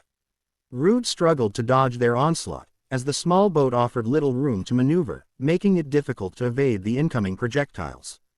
In that moment, Rude had a brilliant idea and jumped into the water, grinning as he challenged the monsters to come at him however they wished. As the Gurnibs charged, Rude activated his skill, Lightning Cloak, unleashing a powerful surge that struck all the monsters in the water, instantly killing them. As he emerged from the depths, Alicia called out Rude's name in panic, but he reassured her that he was perfectly fine. After surveying the area, Rude realized that although he had defeated many of the monsters, a few remained in the deeper waters nearby. At that moment, Rude couldn't understand why the remaining monsters weren't attacking him. He speculated whether they were simply being cautious or if they were trying to protect something. He then shouted to Alicia, informing her that he was going to dive deeper to investigate the situation. Rude asked her if she could assist him, and after a brief exchange, he secured a rope around his chest. With everything set, Rude took a deep breath and began his descent into the depths of the water. As Rude dove deeper into the water, he soon realized why the Gurnib monsters had ceased their attacks. They were guarding something significant. His gaze shifted to reveal a massive creature looming in the depths. Rude activated his appraisal skill, and the monster's details came into focus. Its name was Tentacles, it was level 38, and it possessed 4 formidable skills, along with impressively high stats. The sheer size and presence of the creature made it clear that it was a formidable guardian of whatever lay in this underwater realm. As Rude gazed at the massive creature, he couldn't help but think about its sheer size. Observing it closely, he realized that this was the source of the smaller Gurnib monsters, it was the one producing them. Rude understood that if he didn't defeat this larger monster, there would be no point in continually battling the smaller ones, as the giant would simply keep spawning more. Determined, he knew that taking down the tentacles was essential to stopping the cycle once and for all. Rude realized that since the tentacle monster wasn't displaying any immediate signs of aggression, he could take a moment to prepare before confronting it. However, just as he began to strategize, one of the monster's tentacles lashed out, grabbing him by the feet and yanking him closer. In that instant, Rude understood that it had all been a trap. The smaller monsters had deliberately refrained from attacking him to lower his guard, allowing them to capitalize on his moment of inattention. At that moment, the tentacle monster lunged at Rude just as he was starting to run out of breath, struggling to stay underwater. Desperate, Rude pulled the rope, signaling Alicia for help. Responding swiftly, Alicia activated her wind magic, propelling the boat forward at high speed while simultaneously yanking Rude away from the grasp of the monsters. Once back at the surface, Rude gasped for air, coughing violently from inhaling too much water. Alicia, visibly concerned, asked if he was okay. Rude managed to sit up, grateful, and thanked Alicia for saving him. Rude informed Alicia that deep underwater, there was a boss continuously spawning Gurnibs, and to make matters worse, the boss also possessed the acceleration heal skill. Alicia responded, pointing out that the monsters had a significant advantage in the water, and her magic wouldn't reach that far, either due to distance or the water's interference. She then asked if Rude had any ideas. Rude replied that there was one possible strategy they could use to deal with the situation. In that moment, Rude realized he needed to make a decision. Since Alicia had placed her trust in him, confiding about her curse and even choosing to form a party with him, Rude thought it was only right to share his secret with her as well. With a serious expression, he told Alicia to promise not to reveal what he was about to share or the actions he was going to take. After a brief pause, Rude returned to the water to face the tentacle monster. As he dove in, he activated his newly acquired skill, high-speed swimming. At that moment, Rude drew his sword and swiftly eliminated many of the smaller monsters guarding the tentacle creature. The tentacle monster lashed out, attempting to strike Rude with its limbs, but thanks to his new skill, high-speed swimming, he effortlessly dodged each attack. As Rude evaded the creature's assaults, he closed the distance between them. Seizing the opportunity, Rude delivered a powerful strike to the tentacle monster. Simultaneously, he activated his lightning cloak skill, channeling it into the blow to finish the creature off. Rude glanced at the corpse of the monster he had just slain and thought to himself that, with its defeat, the fishing spot would finally return to peace. However, one thing weighed heavily on his mind: Alicia. He couldn't stop wondering what she would think of him after witnessing him devour a monster right before her eyes. The thought troubled him as he questioned how she would view him now, and what she might say once they returned. As Rude resurfaced, he looked around to see if Alicia was still waiting for him. When he didn't spot her anywhere, he smiled to himself, assuming she had left. Disappointment crept in as he walked back to the shore, realizing he had let his hopes get too high. Just as he was feeling disheartened, a voice called out, telling him he was late. Rude turned and was surprised to see Alicia standing there, still waiting for him after all. Alicia looked at Rude and remarked that he didn't appear to be injured, so she assumed he had defeated the boss. Rude nodded in agreement. Smiling, Alicia bent down to gather some sticks from the ground, expressing her relief that nothing bad had happened to him, admitting that she had been too worried to sit still while waiting. She explained that she had started collecting branches for a campfire to help him dry his clothes. At that moment, Rude shifted the conversation, asking if she was truly okay with staying by his side, even after witnessing him consume the monsters. Alicia smiled gently and told Rude that while she had been surprised at first, she was happy that he trusted her enough to reveal his secret. She added that it didn't bother her at all. In fact, knowing that he confided in her made her happier than anything. Rude was taken aback by her response and thanked her for trusting him and not abandoning him. At that moment, Rude pulled out a piece of rope and explained that he had another reason for returning with part of the tentacle monster. He told Alicia that he wanted to acquire the monster's skills, so he had cut off a portion of it, planning to consume it and gain its abilities. Rude smiled and told Alicia that it wouldn't be fair if he was the only one eating, so he had also caught a Barnama's fish for her to enjoy. Seeing the fish, Alicia lit up with excitement and eagerly told Rude that she couldn't wait to eat it. Rude, amused by her enthusiasm, chuckled and said that while they ate, he would share the story of the first time he ever ate a monster. After a few moments, the food was ready, and Alicia savored the fish Rude had caught. As she ate, she remarked that it was surprising Rude consumed monsters, and that there was such a unique reason behind why he had to do so. Rude explained to Alicia that eating monsters had given him a chance to grow stronger, allowing him to get one step closer to his dream, despite once being destined to remain a weak D rank. Alicia smiled gently and remarked that the monster meat actually looked quite appetizing when cooked. Excited, Rude agreed, telling her that monster meat was surprisingly delicious. He then added that, while he no longer needed to eat the meat to acquire skills, he was still curious to see how it tasted when properly cooked. And, to his delight, it had turned out to be very tasty. At that moment, Rude asked Alicia if she wanted to try the monster meat he had just cooked. However, Alicia replied that there was no guarantee she would survive after eating it, so she decided to pass and stick with the fish Rude had caught for her. Changing the topic, Alicia once again asked Rude if he would be willing to join her party. Surprised, Rude questioned why she wanted him, noting that as an S-rank adventurer, she surely had stronger acquaintances. Alicia explained that it had been 5 years since she was cursed, and even if her teammates had not perished in the labyrinth, many of them might have retired from adventuring due to the natural limits of human lifespan. Alicia added that most of the adventurers on the front lines had a few screws loose, and despite their strength, she couldn't trust them to watch her back. She explained that for her adventures, she wanted someone she could rely on completely. Extending her hand toward Rude, she said that if it were him, she would feel secure without any worries. Rude smiled at her words and replied that he would gladly join her party from that moment on.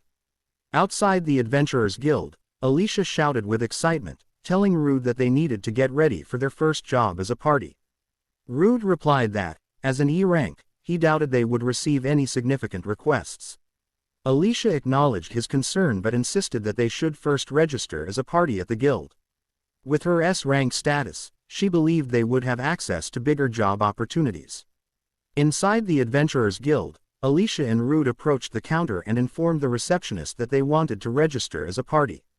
Alicia then handed her status card to the receptionist.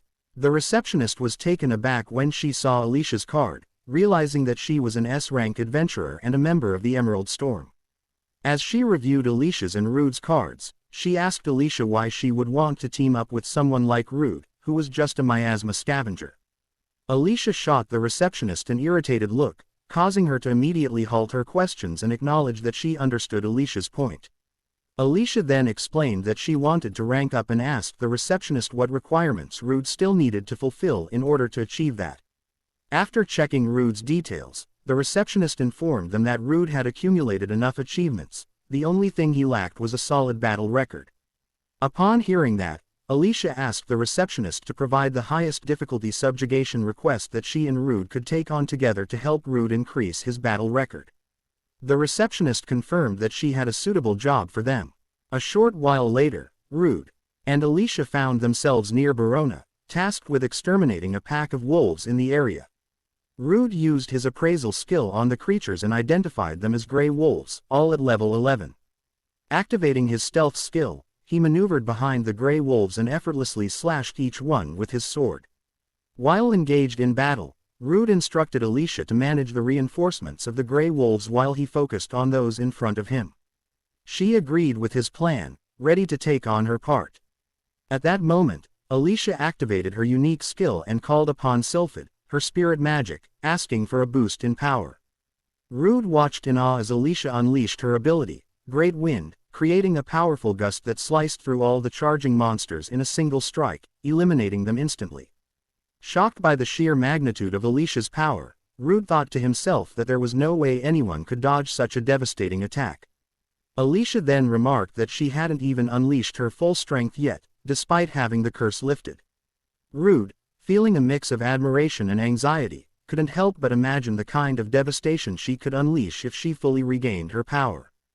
Just then, one of the gray wolves lunged at Rude from behind. Realizing too late that he couldn't dodge the attack, Rude braced for impact. However, at that moment, Alicia called upon her spirit magic, Sylphid, and activated her spell. The gray wolves became confused as they searched for Rude and Alicia, only to look up and see both of them floating in the air. Rude was filled with excitement and astonishment at Alicia's ability to perform such a skill. He thanked her for saving him, but Alicia replied that he shouldn't thank her, he should express his gratitude to Sylphid instead, as it was the spirit magic that had truly saved him from danger.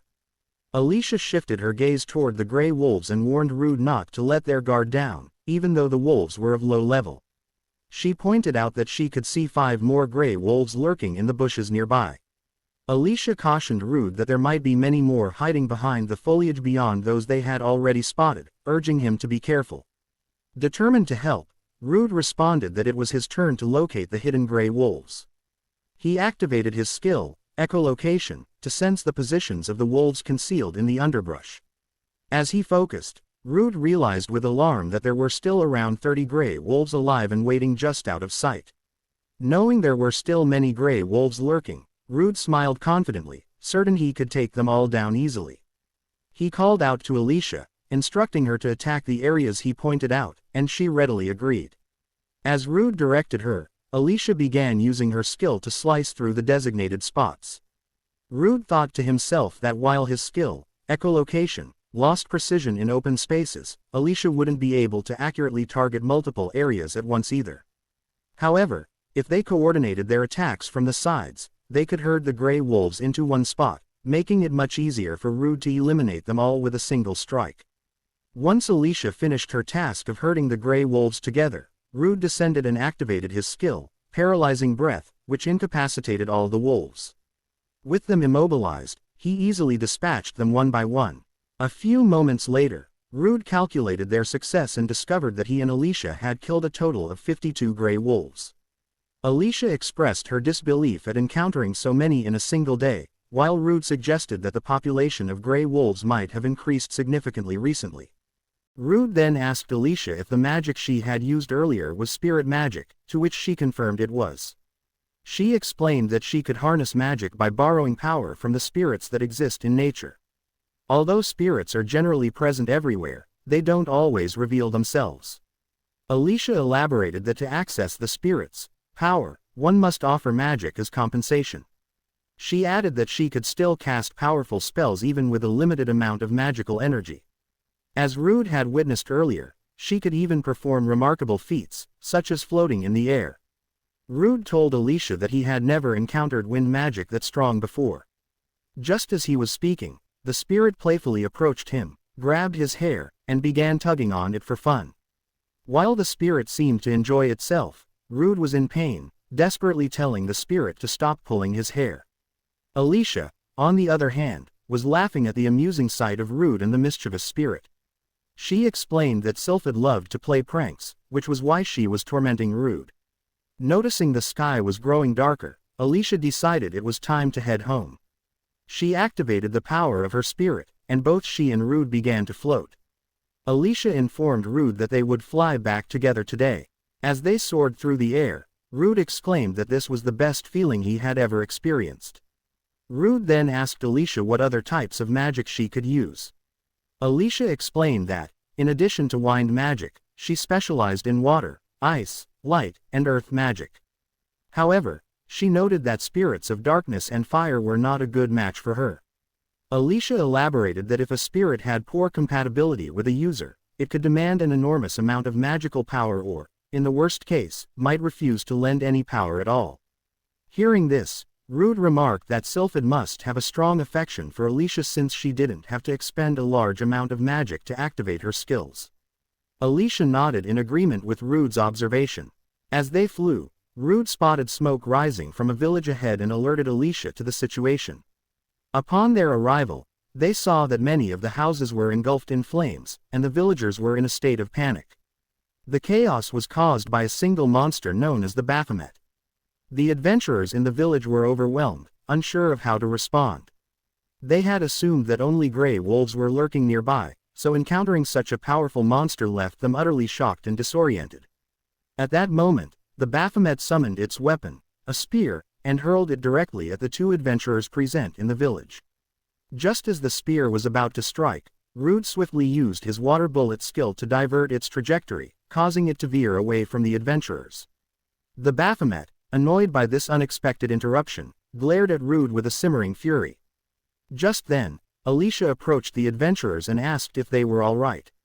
They assured her that they were fine. Alicia then informed them that she and Rude would handle the monsters, asking them to provide a report on the situation. Meanwhile, Rude used his appraisal skill on the Baphomet and discovered it was level 27, possessing 5 formidable skills. He noted that although its level was lower than that of the general lizard he had fought previously, the Baphomet's stats were far more impressive. As Rude examined its abilities, he realized just how powerful the Baphomet truly was. At that moment, the Baphomet activated its skills, Principles of Fire Magic and Principles of Earth Magic. Seeing these skills, Rude thought to himself that the fire magic he had learned so far was far too weak and unsuitable for battle. He realized that if he could consume this monster, he might be able to harness its powerful magic for himself, significantly enhancing his fighting capabilities. With that in mind, Rude swung his sword at the Baphomet, but the creature easily dodged his attacks with its claws. Rude considered using brute force against the monster, but before he could act, the Baphomet unleashed a barrage of fire spears directed at him. Seeing the onslaught, Alicia called out to Rude, her concern evident, but he managed to dodge the Baphomet's attacks. She asked if he was okay, and Rude assured her that he was fine. As he observed the monster, he noticed it had fired all but 2 of its fire spears, which it had kept on standby for defense. Rude thought to himself that the Baphomet was indeed a tough opponent. At that moment, Alicia suggested they exchange information, noting that the Baphomet seemed to be on high alert. Alicia informed Rude that it appeared the villagers had not yet evacuated, so she had already asked the earlier adventurers to help with the evacuation. She expressed her desire to avoid collateral damage as much as possible. Rude, realizing that Alicia's magical energy must have been depleted from their earlier fight with the Grey Wolves, concluded that he couldn't fully rely on her powerful magic in this situation. He understood that he needed to take charge. At that moment, Alicia assured Rude that she would handle the Baphomet's magic while he focused on pushing forward against the creature, no matter what. With each spell the Baphomet unleashed, Alicia effectively countered it by using the opposite attribute, rendering its magic ineffective. Annoyed by her ability to negate his attacks, the Baphomet resorted to earth magic, but Alicia swiftly countered this with her wind magic. Rude was impressed by Alicia's precise control, she used minimal magical energy to nullify the monster's powerful spells, demonstrating why she was an S-rank adventurer. Seizing the moment, Rude jumped upwards, activating his skill, Physical Boost, and managed to slice off several of the Baphomet's fingers. In desperation, the Baphomet attempted to retaliate, but it was futile. Alicia launched a devastating attack that caused the monster's entire body to explode. In the distance, the villagers and adventurers anxiously discussed the massive explosion they had just heard. One adventurer expressed concern for Alicia and Rude, uncertain whether they had triumphed over the monster or if it had defeated them. Another adventurer regretted not being able to assist, as he was still nursing his injuries. Just then, Alicia appeared before them, thanking them for their help with the evacuation. Relief washed over the adventurers upon seeing her safe. Alicia reassured them, saying that she and Rude had defeated the monster. However, she mentioned that although she had dealt a fatal blow, she was worried it might still be alive and could return to attack the village. With that, she informed them that she was going to pursue the creature. Alicia then asked the adventurers for a small favor. One of them eagerly replied that he would do anything within his power to help. With a shy smile, Alicia requested some spare food, as she was feeling very hungry. Moments later, in the forest at the outskirts of the village, Rude sat alone beside a fire, the corpse of the monster lying nearby. Alicia approached and informed him that she was back from the village. Rude welcomed her return and inquired about the villagers. Alicia replied that everyone had managed to evacuate safely, thanks to the efforts of the adventurers who had been there. Alicia then informed Rude that she had told the villagers they were pursuing the Baphomet, so they wouldn't be suspicious about the disappearance of its corpse. Rude apologized for putting her in a position to lie but also thanked her for helping him out. At that moment, Rude's attention shifted to the corpse of the Baphomet, and he felt a surge of excitement at the thought of cooking and eating it. After finishing the cooking, Rude sampled the monster meat and discovered he had acquired all the skills possessed by the Baphomet. Alicia remarked that while the meat looked delicious, watching someone eat a humanoid monster was a bit unsettling. Rude reflected that Alicia was right, and he felt a twinge of unease at how accustomed he was becoming to eating monster meat without any hesitation. At that moment, a horde of monsters known as stampings charged toward them. Rude was taken aback by the situation, realizing they had encountered far too many monsters in one day. He quickly got to his feet and told Alicia that, given the circumstances, he would test the new skills he had just acquired from the meat he had eaten. However, when he activated his skill, nothing happened. For some reason, he couldn't activate any of his powers. Just then, the monsters lunged at Rude and Alicia, but they managed to dodge the attacks using their skills. Alicia then remarked that she thought Rude would be able to use magic by now, but he still couldn't activate it. She added that her own magic reserves were running low, so she wouldn't be able to offer much support to him. Rude, on the other hand, was furious and told Alicia that he wouldn't forgive the monsters. Alicia was confused about why Rude was so angry. He explained that he had put in a lot of effort to drain the blood and remove all the impurities from the meat, and it had taken him a long time to do so. Rude added that he wanted to enjoy the food, and after all his hard work to enhance the flavor, it was now ruined and scattered on the floor because of the monsters. He was adamant that he wouldn't forgive them for this. Alicia, still bewildered, couldn't understand why Rude was so upset over monster meat. At that moment, Rude shouted at the monsters, demanding that they take responsibility and insisting that they should be the ones to provide him with their meat instead. Just as Rude was about to charge at them, Alicia grabbed him from behind and urged him to calm down, warning him not to act recklessly. She explained that the monsters had used a skill called Flash Step, which increased their charging power and turned even a single blow into a devastating attack. Alicia emphasized that, despite the monsters being of low level, they needed to maintain a safe distance to avoid the effects of that skill. She suggested that they should retreat for the time being, and Rude reluctantly agreed, knowing that she was right even though he was annoyed by the need to pull back. After a few moments, Rude and Alicia settled atop a tree, safely avoiding the monster pigs below. Alicia then asked Rude why he had been unable to activate his magic earlier. Rude explained that he had never faced such a problem before when using skills acquired from monsters, so he was unsure of what was wrong. Alicia suggested he use his appraisal skill to check for any issues. Rude agreed, and upon inspecting his skills, he reported to Alicia that it indicated he should be able to understand them instinctively. Alicia then remarked that if he still couldn't use the skill, it could only mean that Rude's brain was unfortunately incapable of comprehending magic. Rude, taken aback, responded that Alicia was being rather cruel for saying that. Alicia began to ponder why Rude was unable to use his magic. As she thought, she uncovered a potential clue. Perhaps Rude needed to learn how to manipulate mana in order to wield magic from monster skills. Rude started to grasp the issue he was facing. He told Alicia that he would try what she suggested. Closing his eyes, Rude recalled the first time he had consumed the Minotaur and how he had unleashed its power by fully tapping into its abilities. Rude realized that if he could harness the burst of power within him, he would be able to use the magic. Suddenly, he opened his eyes and discovered that he could now access the magic he had been unable to use before. Excitement surged through him as he thought that as long as he could sense the mana, he could wield it as if it were a part of his own body. With renewed confidence, Rude unleashed a powerful attack on the monsters below him. After defeating all the monsters, Rude took a moment to enjoy the meat he had cooked from his recent hunt. As he savored the diced pork, he commented to Alicia that it was delicious, then apologized for making her wait while he ate.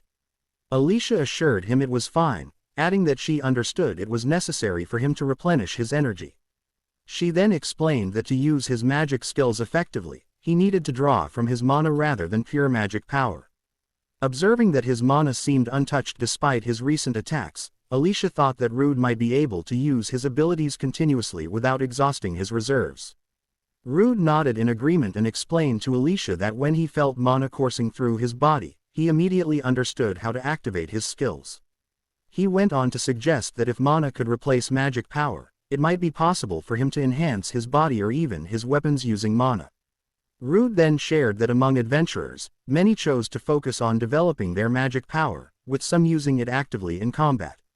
By channeling magic power through their bodies, they could boost their physical abilities, and, when applied to a weapon, it could increase its attack power and even allow them to unleash energy slashes. Hearing this, Alicia realized that, up until now, Rude's limited magic power had prevented him from using such skills effectively. Rude agreed with Alicia's insight, noting that he seemed to have far more than just magic power now. He added that, even more importantly, he could apparently replenish his mana simply by eating monsters.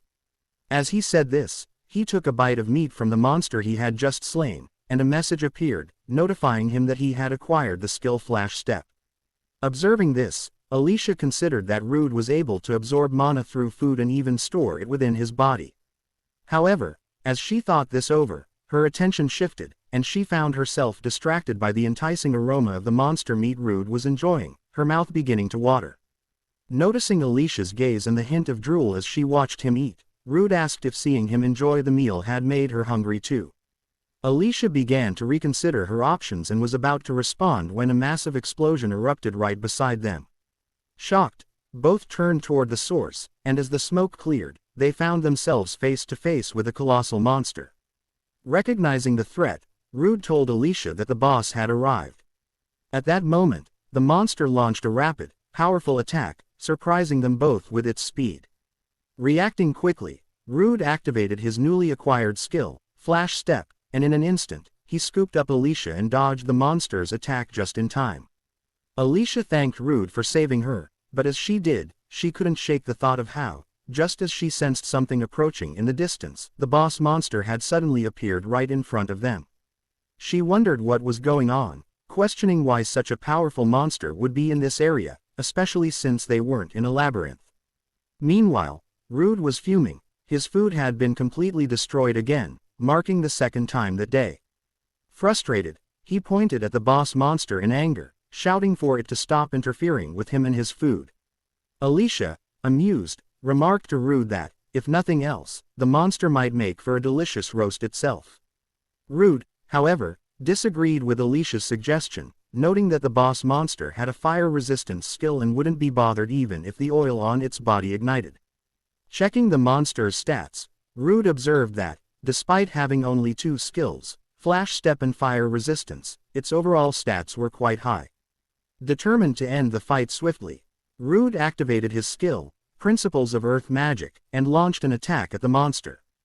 To his surprise, the monster broke through his attack and charged straight toward him. Taken aback, Rude attempted to activate his steel body skill, but before he could do so, the monster closed the distance and landed a powerful blow, sending him flying backward. Seeing Rude struck by the monster's attack, Alicia cried out in concern. But before she could rush to him, the monster turned its attention toward her. Acting quickly, Alicia summoned her spirit, Sylphid, and unleashed a powerful attack on the monster. Though the attack landed, it wasn't enough to bring the beast down. Alicia felt a moment of relief that she had managed to land a hit, but she soon realized the monster wasn't relying on any special skills. It was using the raw toughness of its thick fur and muscular frame to withstand her attack. She quickly understood that, whether she used earth magic or Sylphid's wind magic, neither had the piercing power needed to penetrate the creature's thick hide. As the monster regained its composure, it prepared to strike at Alicia, who knew that none of her attacks would inflict significant damage. Just as the monster charged at her, Rude regained consciousness and, in a split second, activated his skill, Roar. His deafening shout immobilized the monster, halting it in its tracks. Regaining his stance, Rude warned the monster not to turn its back on him, as their fight was far from over. Analyzing the situation, Rude realized he couldn't rely on Flash Step or Steel Body at the moment. He knew that if he allowed the battle to turn into a drawn-out struggle, the monster might target Alicia again, a risk he was determined to avoid. Rude realized he didn't have a skill powerful enough to take down the monster in a single blow. Observing the creature closely, he noticed it seemed limited to charging directly at its opponents. With a newfound resolve, Rude decided to attempt a technique he had never tried before in battle. Closing his eyes, he raised his sword, mentally preparing himself to give this new approach a try. As the monster barreled toward him, Alicia watched in worry, noting that Rude was standing motionless, his eyes still shut. But Rude remained focused, concentrating on drawing the mana from within his body and visualizing it flowing steadily into his sword. As Rude focused, he channeled the mana within his body into his sword. Just as the monster closed the gap, Rude opened his eyes and delivered a single, powerful strike. The sword cleaved the monster in half instantly. Surprised by the result, Rude marveled at how he had been able to defeat such a formidable creature with just one swing. Alicia, equally stunned, expressed her amazement, commenting that Rude had used his mana to strengthen his sword without any prior practice. Rude explained that he had felt it was the right moment to try, especially since his mana had been leaking out, making it the perfect time to test the technique. However, just as he finished speaking, his sword shattered into pieces, leaving both Rude and Alicia in shock. Rude screamed in frustration when his sword shattered into pieces, but after a few moments, he began to calm down. He told Alicia that he had used the sword extensively, so it was bound to break eventually, and there was nothing that could be done about it.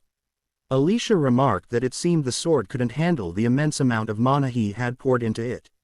She added that, since a weapon was essentially an extension of an adventurer's body, it was no surprise Rude was upset to see it break. Changing the subject, Rude suggested that they call it a day, and he mentioned that he would take some of the monster's remains with him to eat. In the 7th layer of the miasma labyrinth, Rude's former bullies, now adventurers, were engaged in combat with the monsters in the area. After several battles, they managed to defeat the superior species of miasma rats and the great miasma rats that roamed the labyrinth. One of them commented that it had been a tough fight, but their teamwork had proven more than enough to overcome the monsters.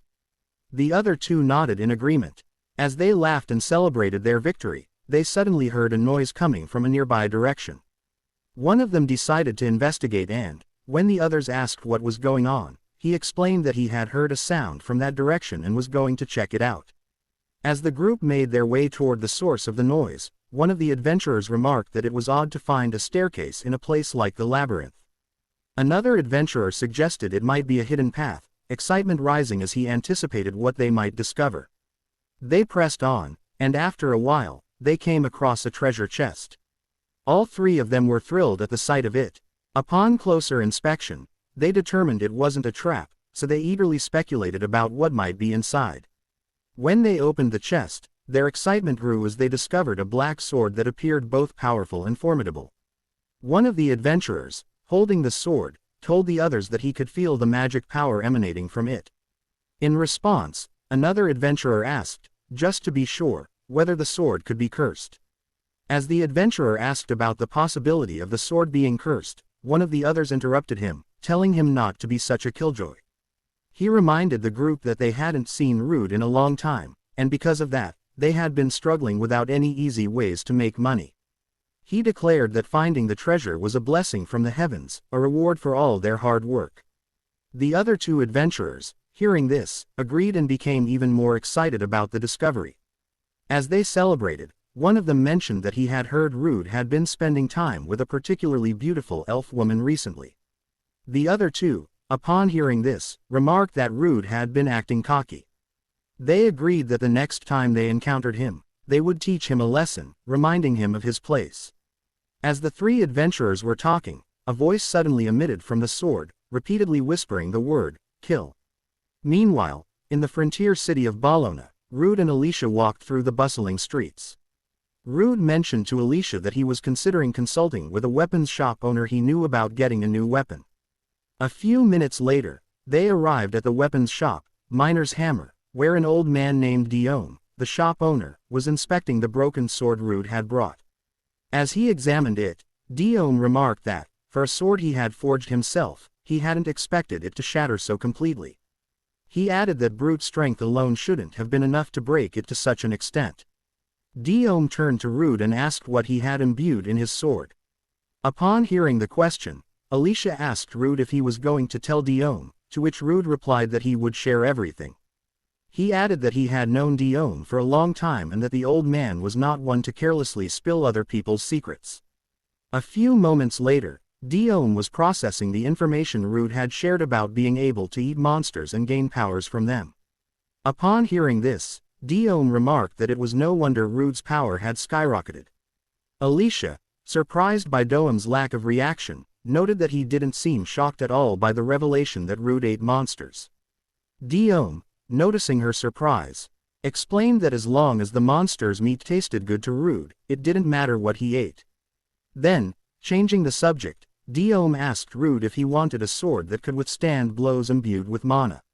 Rude nodded in agreement. Dion replied that, including research, it would take some time to craft a new sword that could meet those requirements.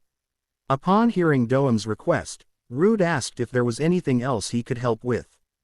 Dion explained that it would be helpful if he had some high-quality magic stones. Rude, in response, told Dion that he had several high-quality magic stones on hand and proceeded to pull out a number of them from his pocket.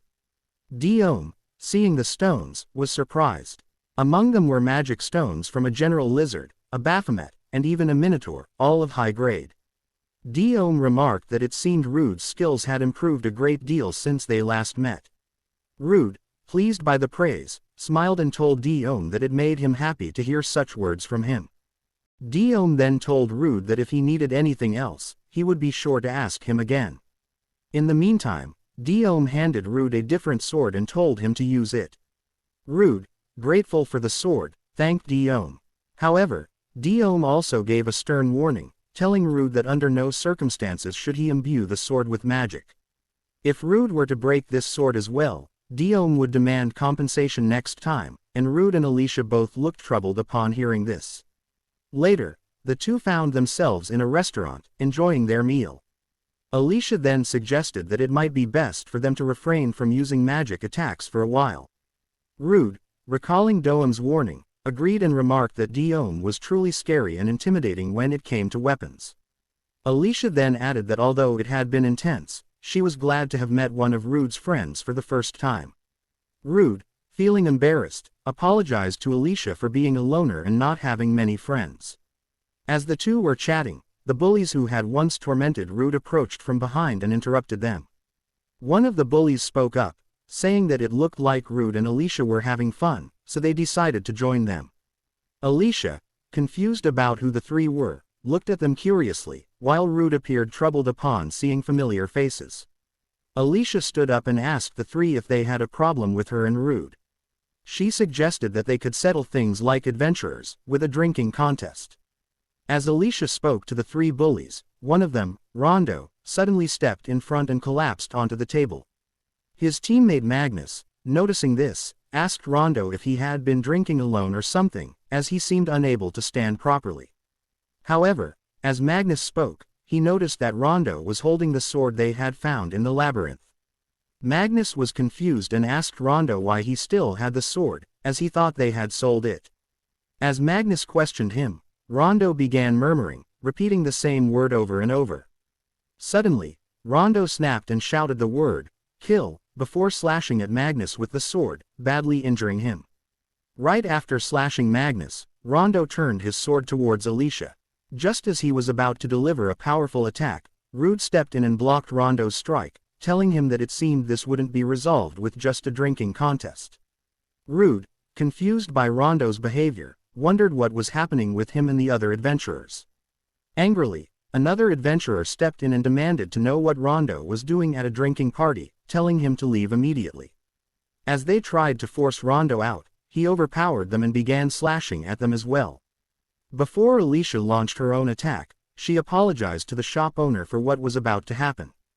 With that, she activated her spell and sent it flying towards Rondo, sending him crashing into the wall and destroying part of the restaurant. However, much to Alicia's surprise, Rondo quickly got back up and approached her again as if nothing had happened. Rude was also surprised that Rondo was still standing after Alicia's attack. He asked Alicia if she had held back her strength, but Alicia replied that any average adventurer should have been unable to get back up after taking one of her hits. Just as she said that, Rondo went berserk again, charging toward Rude and Alicia, shouting that he would annihilate them both. Rude braced himself and told Alicia that the situation was worsening. Alicia quickly directed one of the bystanders to treat the injured if they could use healing magic. As Rude continued to fight, Alicia warned him to be careful, explaining that Rondo was wielding a cursed sword. Rude then noticed that Rondo was powering up, absorbing magic from the sword. Rondo delivered a powerful attack toward Rude, but Rude was able to block it, though barely. He quickly noticed that each of Rondo's strikes was heavy and packed with immense power. As they continued fighting, Rude managed to land a hit on Rondo's legs, but to his surprise, the wound began to close up as red, tentacle-like tendrils wrapped around Rondo's body. Alicia, watching the fight, thought to herself that if she used her magic to assist Rude, it might be absorbed by the cursed sword Rondo was wielding.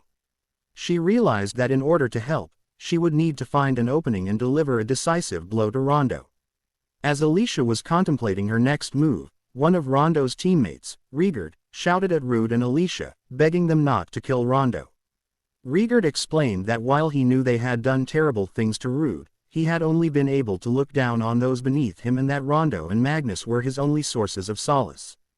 Tears began to flow from his eyes as he begged Rude to spare Rondo's life.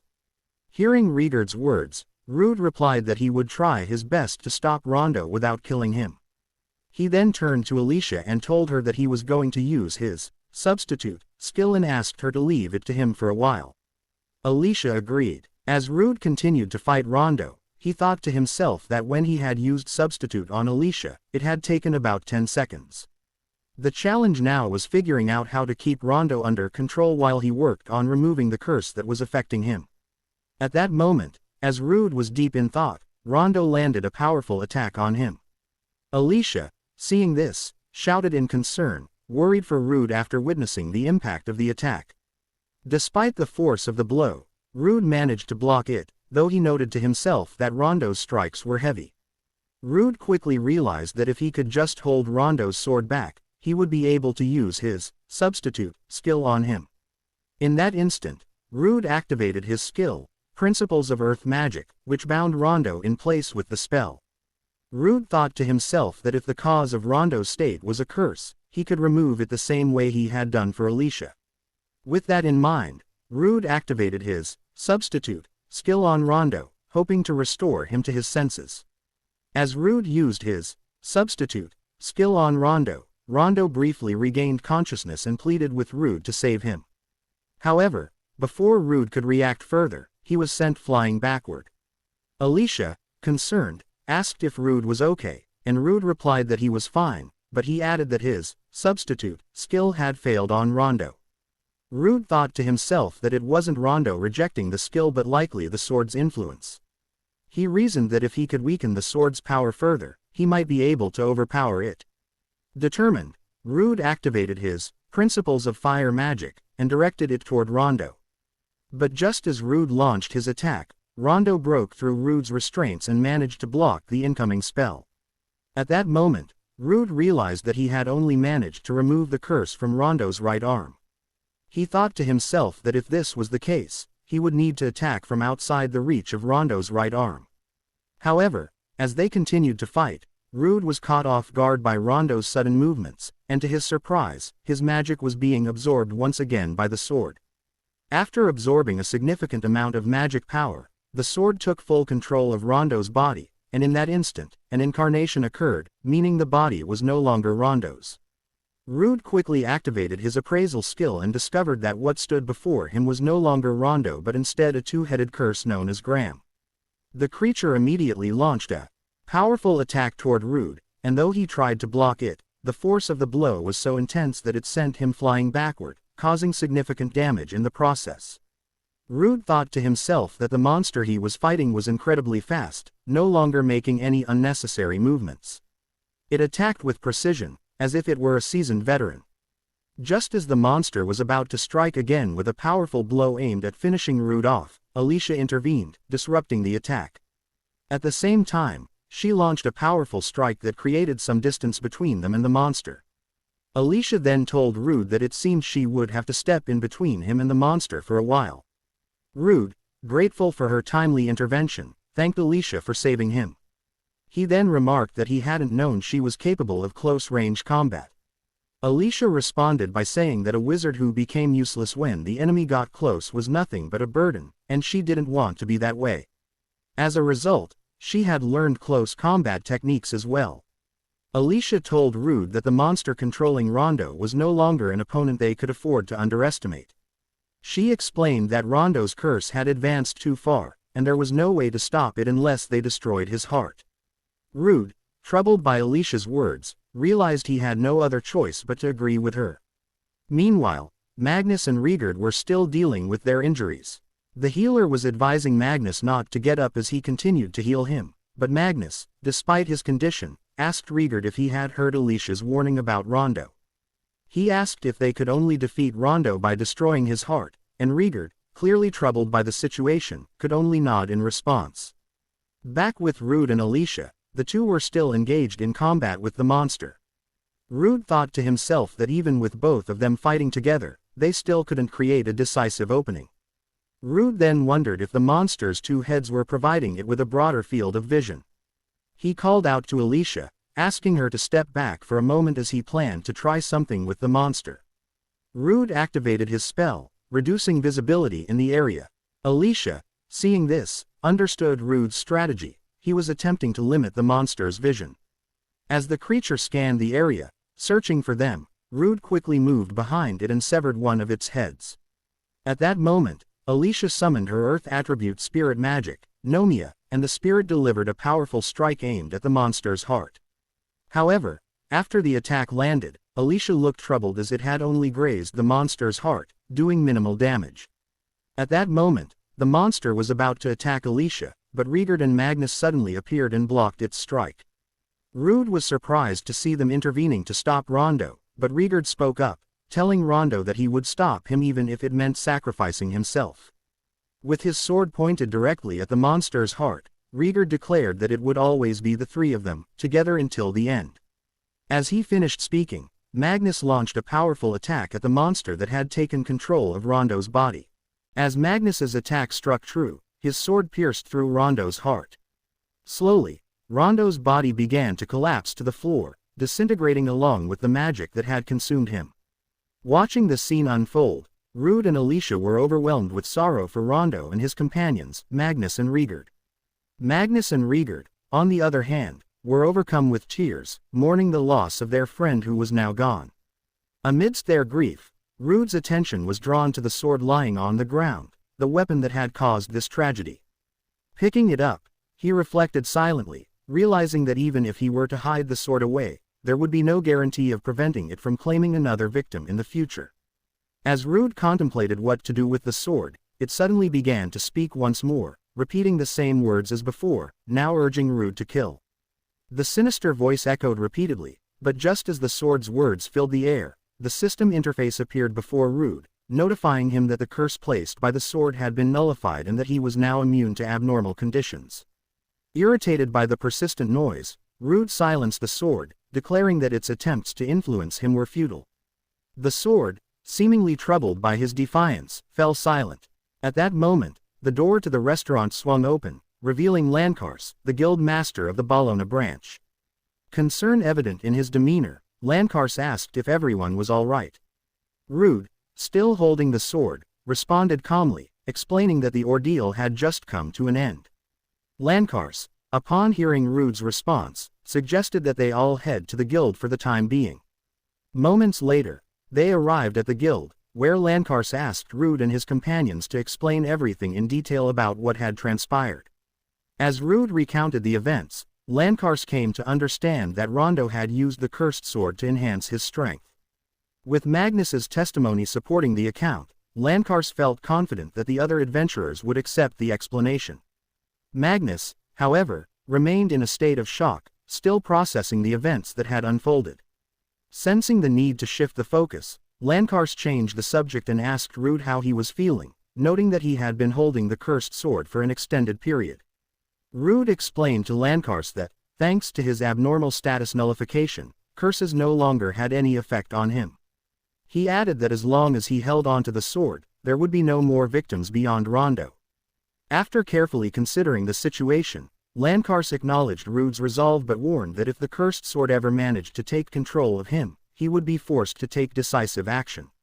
Rude agreed without hesitation, assuring Lankars that, if that time ever came, he should do whatever was necessary. Alicia, hearing this exchange, appeared slightly worried but chose to remain silent. Lankars shifted the topic once more, expressing his gratitude to Rude and Alicia for their efforts in containing the situation.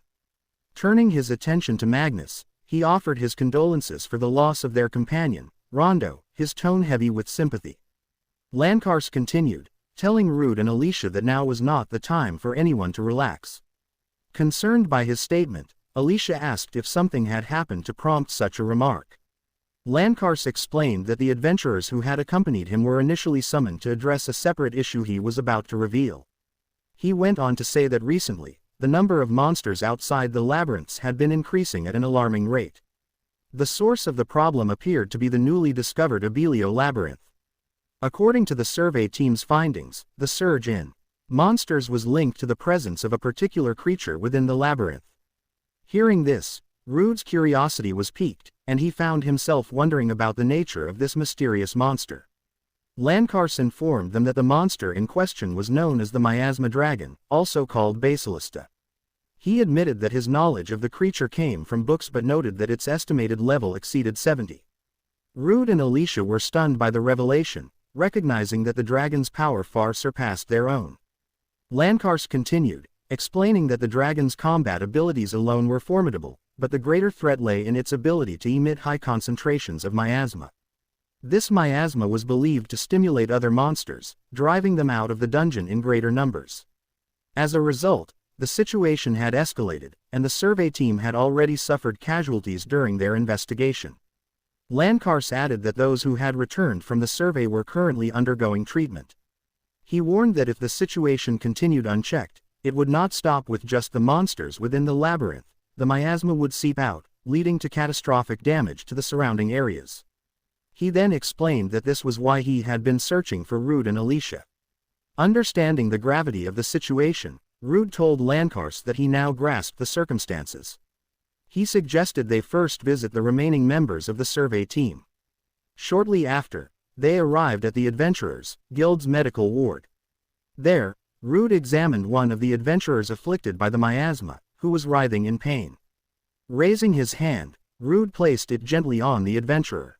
Activating his skill, Substitute, he began to slowly draw the miasma out of the adventurer's body, steadily alleviating their suffering. Lankars was astonished as he watched, having never seen such a healing method before. He expressed his surprise to Rude, admitting he had no idea Rude could nullify abnormal conditions in others. Rude explained that this ability only worked if the person he was helping did not reject his assistance. After clarifying, Rude turned to Lankars and stated that this was precisely why only he and Alicia would be participating in the dragon subjugation. One of the adventurers overheard and, shocked by the declaration, called Rude foolish for suggesting that just the two of them could take on such a formidable opponent. Lankars, however, remained serious. Turning to Rude, he asked directly what Rude believed his chances of success were. Rude, hearing Lankars's question, explained that the fewer people he had to protect within the miasma, the easier it would be for him to move freely. With a confident smile, he added that fighting strong monsters alone was something he had always wanted to do.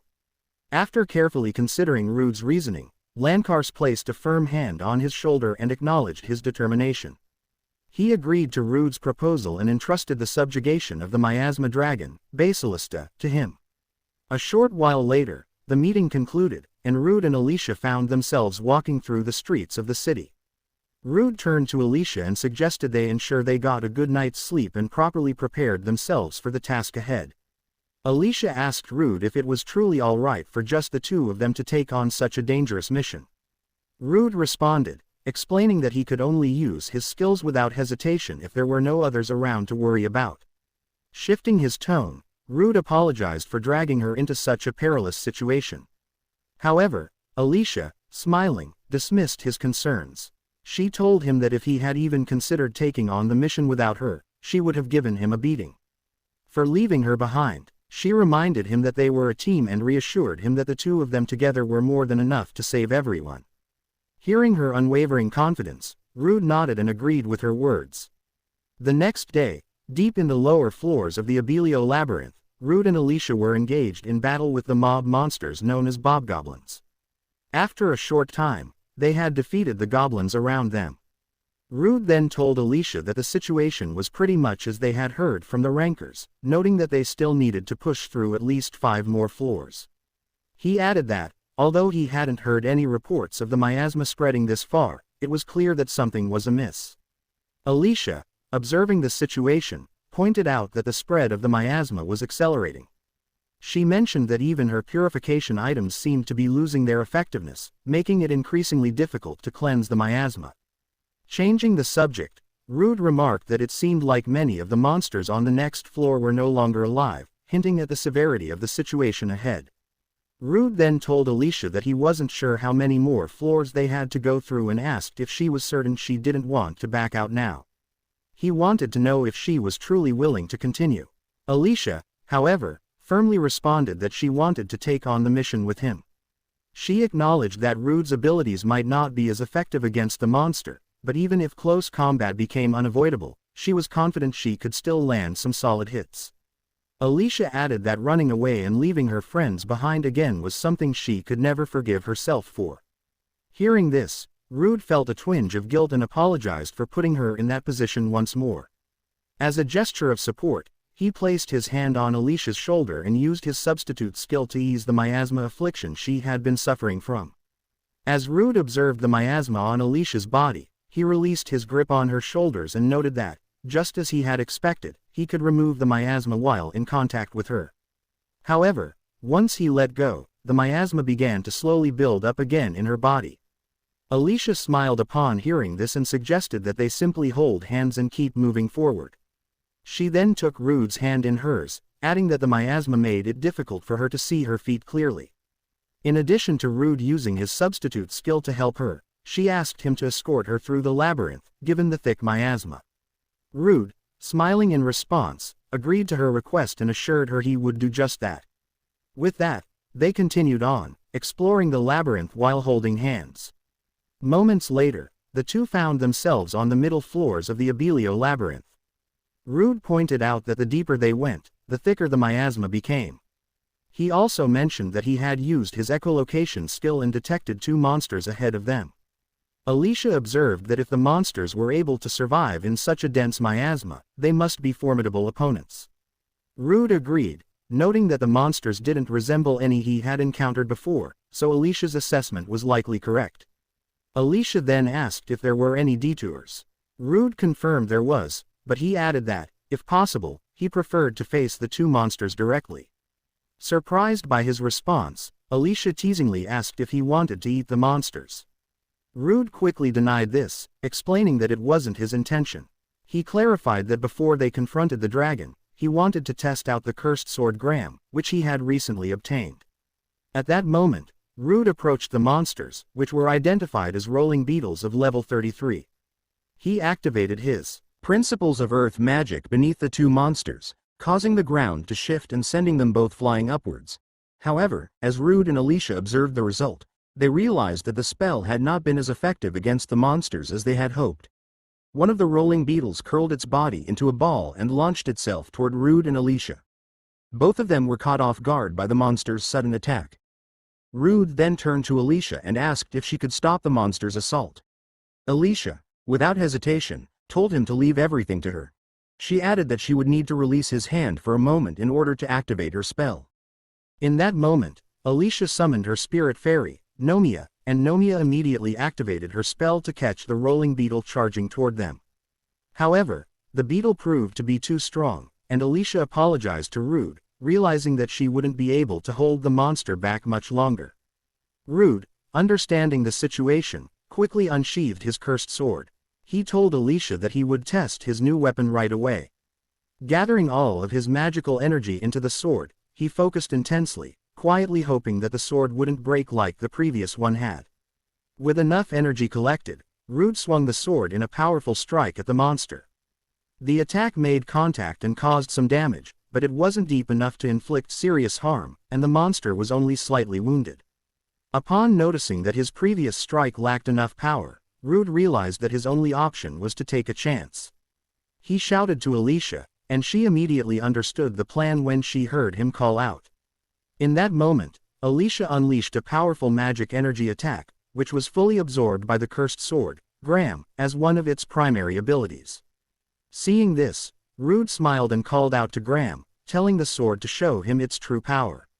With that, Rude launched a devastating attack toward the rolling beetle. The strike was so powerful that it cleaved the monster in half with a single blow.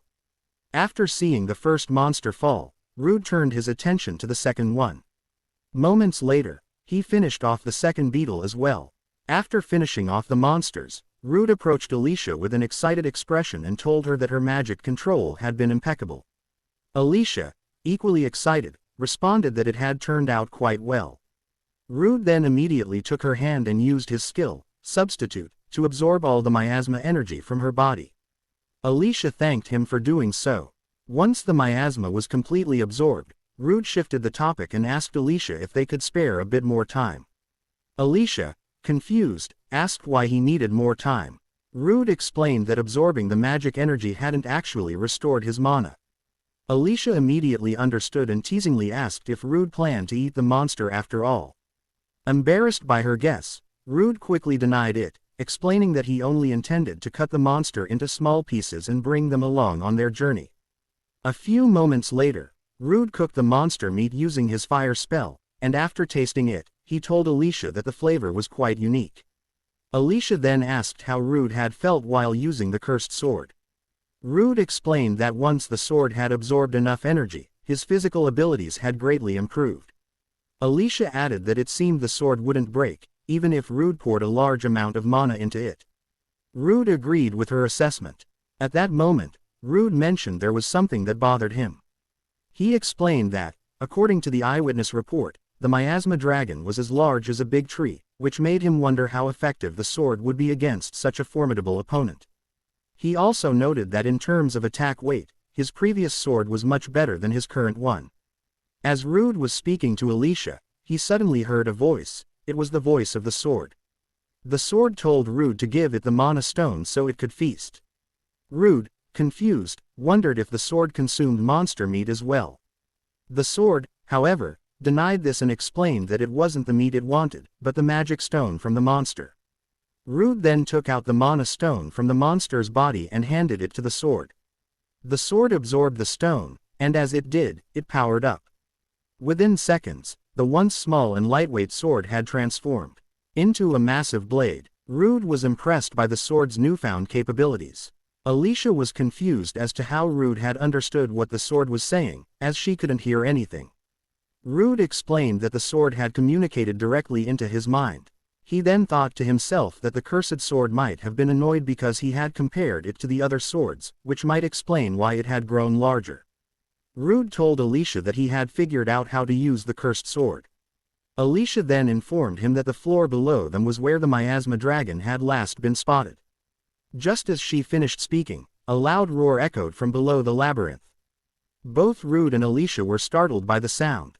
Rude then asked Alicia if the roar was made by the miasma dragon, and as he spoke, he noticed that the ceiling was about to collapse. He immediately warned Alicia, telling her that they needed to support the ceiling with earth magic. Alicia, however, pointed out that if they tried to protect themselves, the stairs would be blocked, and they would lose their chance to fight the miasma dragon. Without hesitation, Alicia activated her wind magic and told Rude that, in this case, they would break through before the ceiling collapsed. She grabbed Rude, and together, they launched themselves through the ceiling, managing to escape the room just before it crumbled. Rude and Alicia smiled at each other, and Rude remarked that he had thought he was going to die. Alicia replied that she had ended up using quite a bit of magic power. As they surveyed the floor, Rude noted that it was very dark and suggested that they proceed slowly while using his skill, thermal search. This way, they could stay relatively safe from danger while searching for enemies. As Rude spoke, he sensed something approaching them. He immediately activated his skill, thermal sense, and informed Alicia that something was coming from the other side. As it drew closer, Rude confirmed that it was the miasma dragon, Basilista. Both Rude and Alicia were taken aback upon seeing the dragon. When Rude checked its stats, he was shocked to discover that the dragon was level 75. Rude added that while the dragon's agility was not particularly high, its vitality exceeded 500. Alicia then asked Rude about the dragon's skills. Rude informed her that the dragon's fangs and claws were poisoned. Just as he was about to share more information, the dragon let out a loud roar, which alerted both Rude and Alicia. Rude quickly told Alicia that the dragon had noticed them. Alicia then asked if the dragon had any magic resistances. Rude explained that the dragon was resistant to fire, earth, lightning, and darkness. Upon hearing this, Alicia understood and decided to use other attributes against the dragon. Rude then assumed his stance and told Alicia that it was time to prepare for battle. As the two fought against the monster, Rude thought to himself that he wanted to keep his distance and observe from afar until he could figure out the dragon's attack patterns. However, he was concerned that in the thick miasma, he didn't know how much longer Alicia would be able to hold up. He wished he could end the fight quickly, but it was clear that the dragon was far too powerful. At that moment, the dragon unleashed a powerful breath of fire toward Rude, but he managed to dodge it just in time using his spell, Flash Step. Alicia, however, was shocked to see that the area struck by the dragon's fire had completely melted, leaving nothing behind. While Rude continued to dodge the dragon's attacks, Alicia summoned her wind spirit and cast a spell on Rude, increasing his speed and allowing him to move faster than before. As Rude's speed increased, he launched himself toward the dragon and managed to land a blow with his sword. However, the strike did little damage due to the dragon's tough scales. Rude thought to himself that it seemed impossible to get through the dragon's defenses, and his magic didn't seem to be compatible with the creature either. Rude then shouted to Alicia, and she responded by launching her spirit magic toward the dragon. But when the magic hit, Alicia was surprised to see how little damage it caused, realizing it wouldn't be enough to make a difference in their fight against the dragon. As both of them were taken aback by the dragon's strength, the creature swung its tail, which was lined with needle-like spikes. The tail whipped through the air, and the needles shot toward Rude and Alicia with deadly speed. Rude and Alicia used their body strengthening and shields to fend off the incoming needles. Rude, as he focused on the battle, realized they were in serious trouble. The dragon had high defensive power and long-range attacks, leaving him wondering how they would be able to defeat it. Alicia suddenly shouted at Rude, telling him to buy her some time as she prepared to use her special move before her stats began to drop. Rude immediately acknowledged her request and began focusing on buying her the time she needed while Alicia started charging her magic spell. As she focused on charging her magic, Alicia couldn't help but think to herself that she was leaving herself completely defenseless, relying entirely on Rude to hold off the dragon and keep them both safe. In that moment, Alicia thought to herself that she had to make up for Rude's share of the defense while she was vulnerable. she decided to pour all of her magic into one powerful attack. Summoning all of her magic spirits, Salam, Erdale, Nomia, Wakyan, she focused her energy on the spell. The dragon, noticing the immense power of the spell Alicia was casting, recognized the danger and shifted its focus toward her. It immediately used the spell Principles of Darkness, launching a powerful attack toward Alicia. At that moment, Rude intervened, absorbing all of the dragon's magic energy before it could reach Alicia. Alicia, seeing Rude in the path of the attack, shouted at him to get out of the way. As Rude moved, Alicia launched her spell, Spirit's Quintet, and the attack struck the dragon directly, hitting it with full force. As the smoke cleared, Alicia noticed that the dragon was still standing, though badly wounded. She then spoke, expressing that in the past, she would have been able to defeat the dragon in a single strike with her magic, but now, she was still too weak since she had not fully recovered. At that moment, Rude approached and placed his hand on Alicia's shoulders, using his substitute skill to absorb all the miasma in her body. He told Alicia that it had been a great shot and reassured her that now it was his turn to face the dragon. The dragon, bloodied and battered, glared at them as Alicia apologized to Rude for making him use substitute on her. She explained that she had expended nearly all of her magic power in the last attack. Rude then told Alicia that it was fine and instructed her to use her remaining magic to protect herself.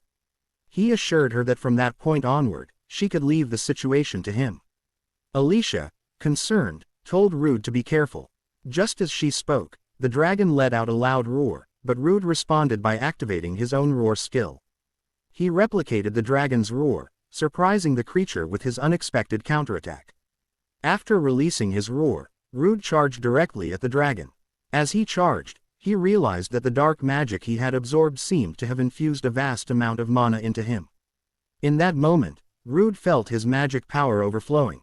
In that moment, Rude delivered a powerful slash to the dragon's arm and noticed that one of its scales had started to fall off from the force of his attack. The sight filled him with excitement, realizing that it would now be easier to cut through the creature's defenses.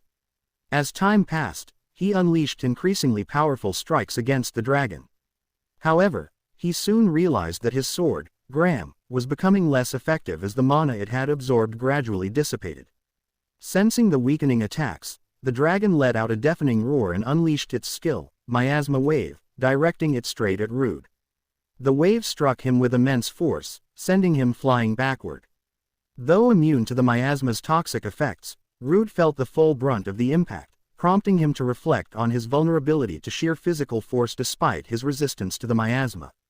As Rude was reflecting on his predicament, the dragon lashed its tail, unleashing a barrage of needle-like projectiles aimed directly at him. Realizing he couldn't evade the attack, Rude quickly activated his skill, Flash Step. However, just as he was about to escape, the dragon had already anticipated his movement and appeared in front of him. In that instant, the dragon struck Rude with a powerful blow. Reacting swiftly, Rude activated his skill, Steel Body, to reinforce himself, but it wasn't enough to fully withstand the attack. The force sent him hurtling backward. As he recovered, Rude recognized that the dragon had calculated the distance of his flash step and used that knowledge to its advantage. He couldn't help but marvel at the creature's extraordinary intelligence and adaptability. The dragon was slowly closing in on Rude, its massive form looming ever closer. At the same time, Alicia called out to him in concern, rushing toward him as fast as she could. Meanwhile, Rude lay on the ground, his thoughts drifting to a past battle where he had come dangerously close to death while fighting a minotaur. As the memory surfaced, his expression suddenly shifted. He reminded himself that the person he was now was vastly different from who he had been back then. This realization filled him with renewed determination. Drawing on his resolve, Rude activated his skill, Principles of Earth Magic, propelling himself upward just as the dragon prepared to strike. Rude soared through the air, and the dragon, noticing this, unleashed its fire breath in an attempt to finish him off.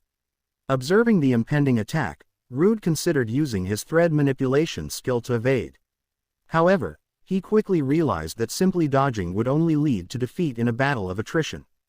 Determined to turn the tide, he decided to use the situation to his advantage. Formulating a plan, Rude resolved to use his threads as a slingshot to propel himself toward the dragon, seizing the best opportunity to strike. In an instant, Rude activated his thread manipulation, using it to launch himself at full speed directly at the dragon.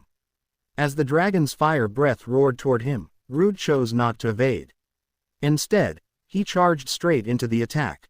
In that decisive moment, he swung his sword with precision and strength, slicing through the fiery onslaught as he closed the distance to his foe.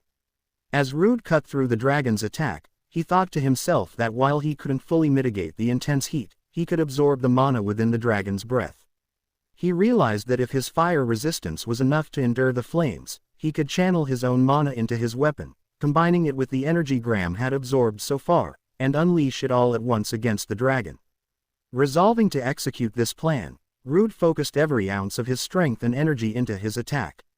At that critical moment, Alicia stepped in to assist. Activating her water skill, she directed it toward Rude, helping to cool the searing heat from the dragon's flames. Noticing her support, Rude smiled and silently thanked her for her quick thinking. Bolstered by her intervention, he grew even more determined. Pouring every last drop of energy into his strike, Rude powered through the dragon's fiery assault. With an overwhelming surge of strength, he not only shattered the dragon's attack but also delivered a decisive blow, slicing the dragon cleanly in two. As the dragon's massive body collapsed to the ground, Alicia immediately ran toward Rude, insisting that she would cast healing magic on him right away. Just as she was about to do so, Rude stopped her, gently telling her there was no need to push herself any further after all she had already done. In that moment, Rude activated his skill, blood-sucking, and the dragon's blood began to flow from its body, gradually being absorbed into his own. Alicia watched in shock and confusion at what was happening. Noticing her reaction, Rude calmly explained that blood-sucking was a skill he had acquired from the labyrinth, allowing him to recover some of his strength by drawing energy from blood. After a few moments, Rude had absorbed enough to recover from his severe injuries, though he was still far from fully healed. Sighing in relief, he laid down on the ground, exhausted, and suggested to Alicia that it was time for them to take a short break. Rude smiled at Alicia and extended his hand toward her. Alicia, noticing his gesture, smiled back and reached out to take his hand. In that moment, Rude activated his skill, Substitute, drawing out and absorbing all the lingering miasma from her body. Both of them lay on the ground, their exhaustion evident. Rude turned to Alicia and remarked that they had done it, and Alicia nodded in agreement, adding that they truly had. However, she reminded him that this was only the beginning. Hearing her words, Rude smiled and acknowledged that she was right. As they rested on the floor, Rude's thoughts drifted to his past. He recalled the time when he had been saved by an S-class adventurer, a moment that had left an indelible mark on him. Comparing himself to that adventurer, Rude realized how much stronger the figure from his memory had been. The thought served as a humbling reminder that he still had a long journey ahead before he could stand on the same level as the one who had inspired him to become an adventurer. Rude sat up alongside Alicia and suggested that their first priority should be to collect some of the miasma dragon's meat. Alicia nodded in agreement and urged him to start with that task right away. A short while later, as they navigated the labyrinth, they stumbled upon a large, mysterious room. Upon entering, they realized they had reached the labyrinth's core. Alicia, awestruck by the sight, remarked that only a select few adventurers had ever had the privilege of witnessing such a view. She then pointed out the magic circle near the core, explaining that if they used it, they would be transported directly to the labyrinth's entrance, allowing them to return immediately. Alicia explained to Rude that since labyrinths contained rare materials unattainable on the surface, it was common practice to leave the core intact even after clearing them. However, Rude countered, pointing out that leaving the labyrinth untouched would eventually lead to the resurrection of the miasma dragon. Reflecting on his past, Rude recalled the harrowing experiences he endured in the Abello labyrinth. Yet, it was because of those trials that a path to his dreams had been revealed.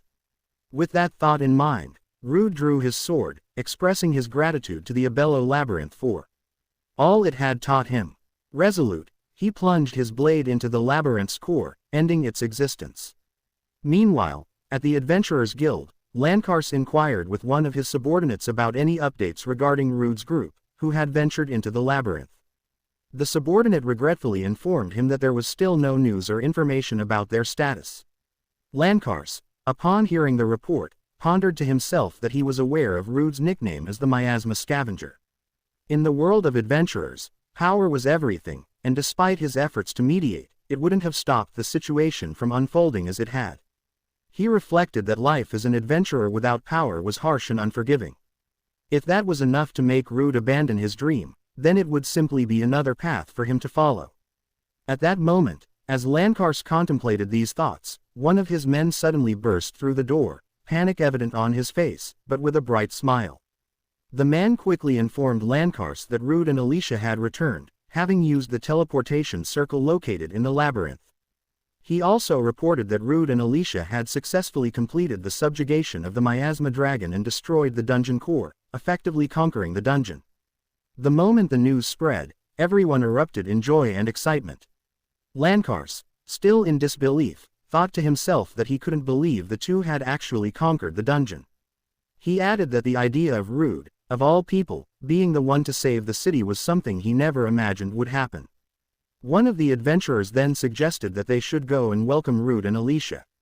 After a short time, Rude and Alicia finally returned to the Adventurers Guild, where they were greeted warmly and welcomed with open arms. Meanwhile, in the city of Golar, near Bologna, the lord of the city was furious upon hearing the news that the Abello labyrinth had been conquered. He was particularly enraged by the fact that Bologna city not only owned so many labyrinths but had now successfully conquered another new one. The lord of Golar, upon hearing the news, turned to one of his subordinates and declared that their plan to seize ownership of the new labyrinth had been completely ruined. However, the subordinate replied that this could be seen as a blessing in disguise.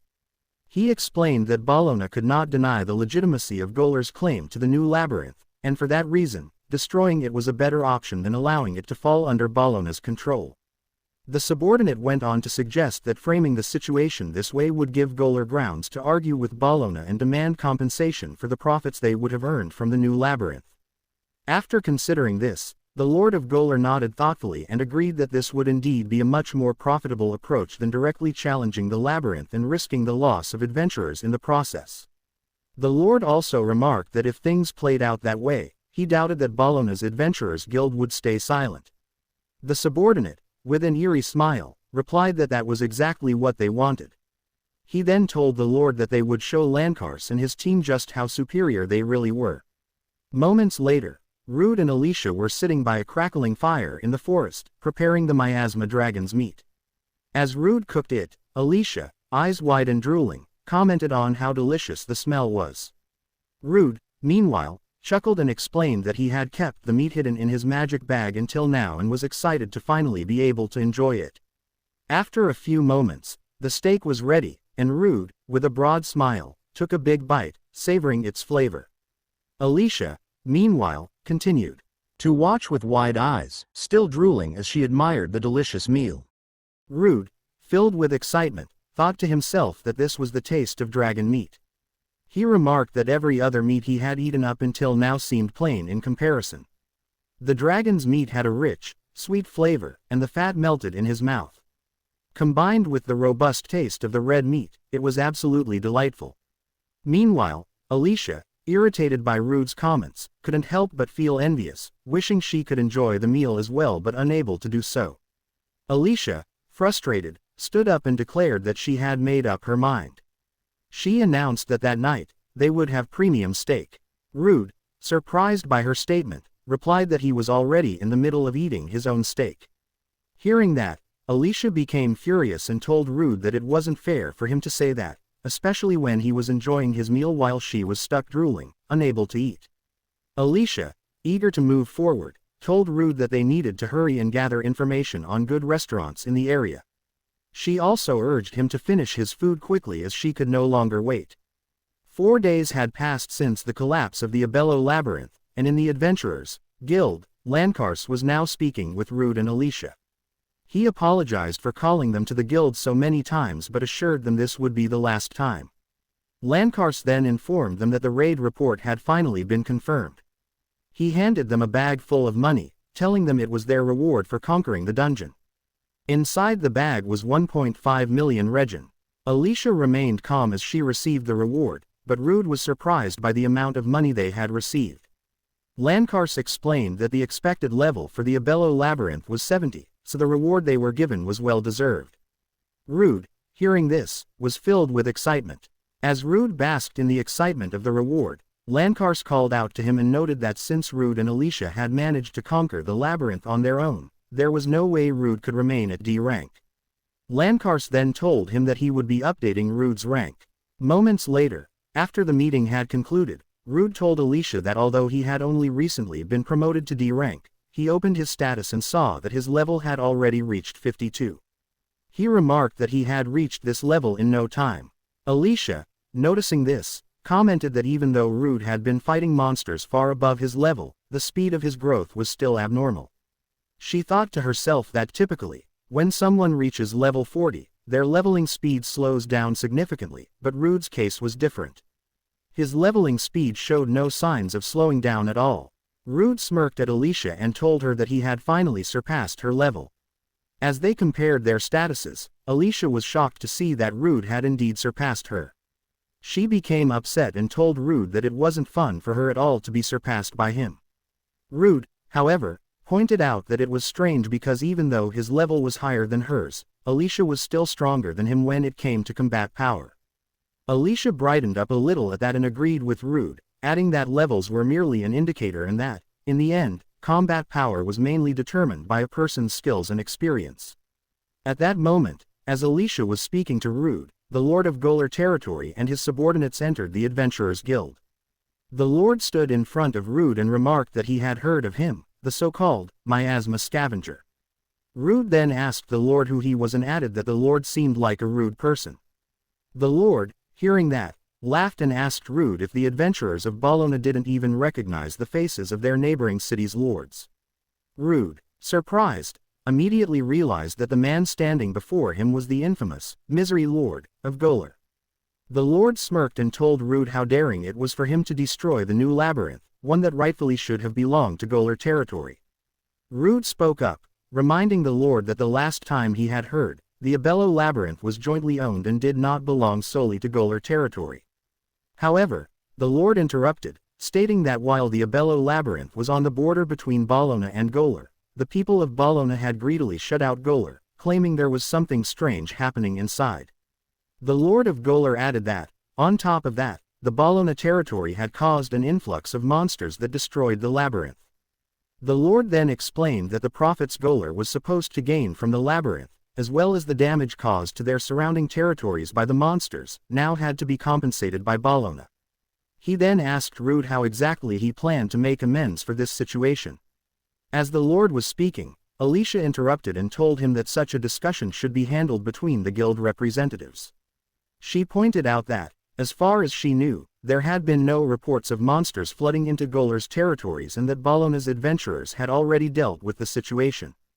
With a bright smile, she asked the Lord who had given people like him, who hadn't done anything, the right to speak. The Lord, troubled by her words, was left speechless. Meanwhile, Rude thought to himself that it was no surprise Alicia, an S-class adventurer, handled the situation so flawlessly. He also couldn't help but admire how eloquently she spoke.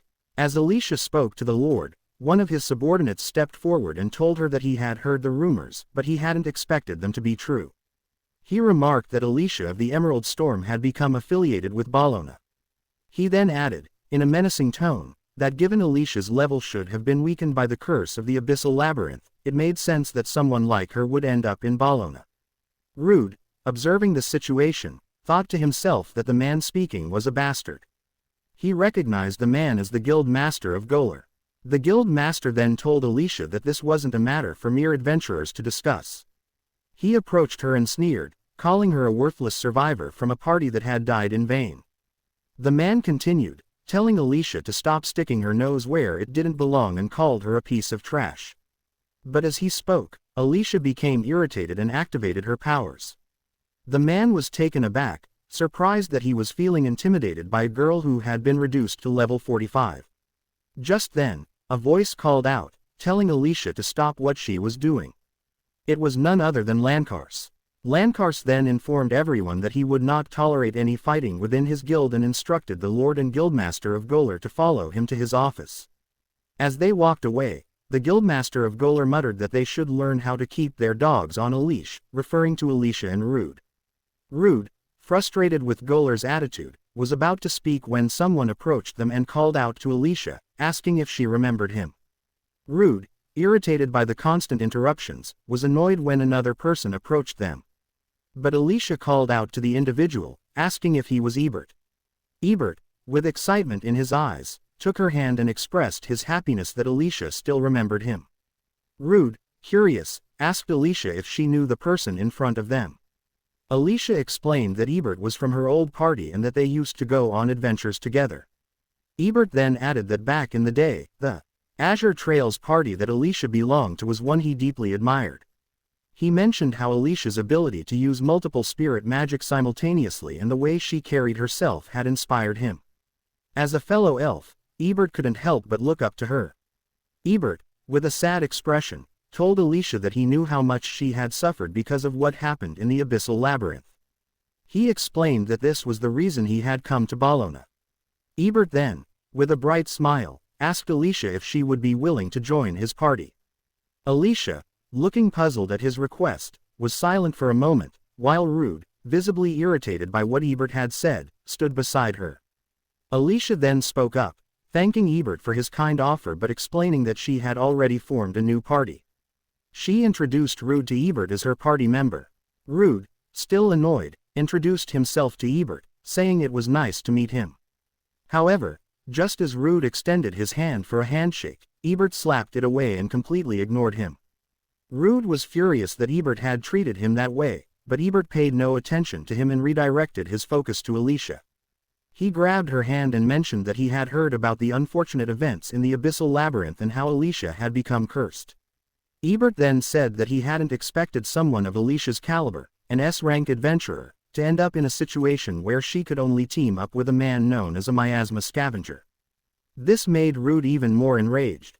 With a bright smile, Ebert continued, suggesting that if Alicia were to join his party instead, he was sure they could make good use of her skills and experience. However, before he could say anything further, Alicia swiftly pulled her hand away from him and, in a stern voice, told Ebert to stop speaking about things he clearly didn't understand. Alicia, with fierce determination, told Ebert that she had willingly formed a party with Rude and that any insult directed at Rude would also be an insult to her. She expressed gratitude to Ebert for looking out for her, but assured him that the curse in her body had already been lifted. Ebert, shocked, couldn't believe what he had just heard. He reminded Alicia that the curse she had was from the SS-Rank Abyssal Labyrinth, and even more so, it had come from the floor owner of the labyrinth. Smiling happily, Alicia responded that she had experienced a fortunate encounter, and with that, she and Rude left him behind. Ebert, still lost in thought, wondered how Alicia had managed to rid herself of the curse. Meanwhile, Rude thanked Alicia for defending him, and she, in turn, advised him to keep his skills a secret, as it would be troublesome if they were revealed. As they walked, Alicia called out to Ebert, informing him that they would be updating their ranks. She added that Rude would no longer be AD rank, but instead would now be AC rank. Ebert was troubled by what he heard. He had been thinking about Alicia the entire time, but she had chosen to be with Rude instead. In that moment, Ebert's anger flared as he convinced himself that Rude must have been influencing Alicia. He couldn't believe that Alicia would willingly follow Rude. Ebert, deep in thought, couldn't believe that AD rank adventurer would even dare to hope to defeat something like a miasma dragon. However, he considered that it might be a different matter if Alicia's curse had been lifted. At that moment, Ebert concluded that it was actually Alicia who had defeated the miasma dragon, while Rude was simply taking credit for her achievement. A dangerous aura emanated from Ebert as his anger intensified. Rude noticed this and told Alicia that Ebert had been glaring at him intensely. Alicia explained that elves were a proud race, and many of them grew more prejudiced over time due to their long lives. Hearing this, Rude asked Alicia if, since she was also an elf, she too was one of those who harbored such pride and prejudice. When Alicia heard Rude's question, she smiled cheerfully and replied that she was very humble, understanding, cute, strong, and a charming elf.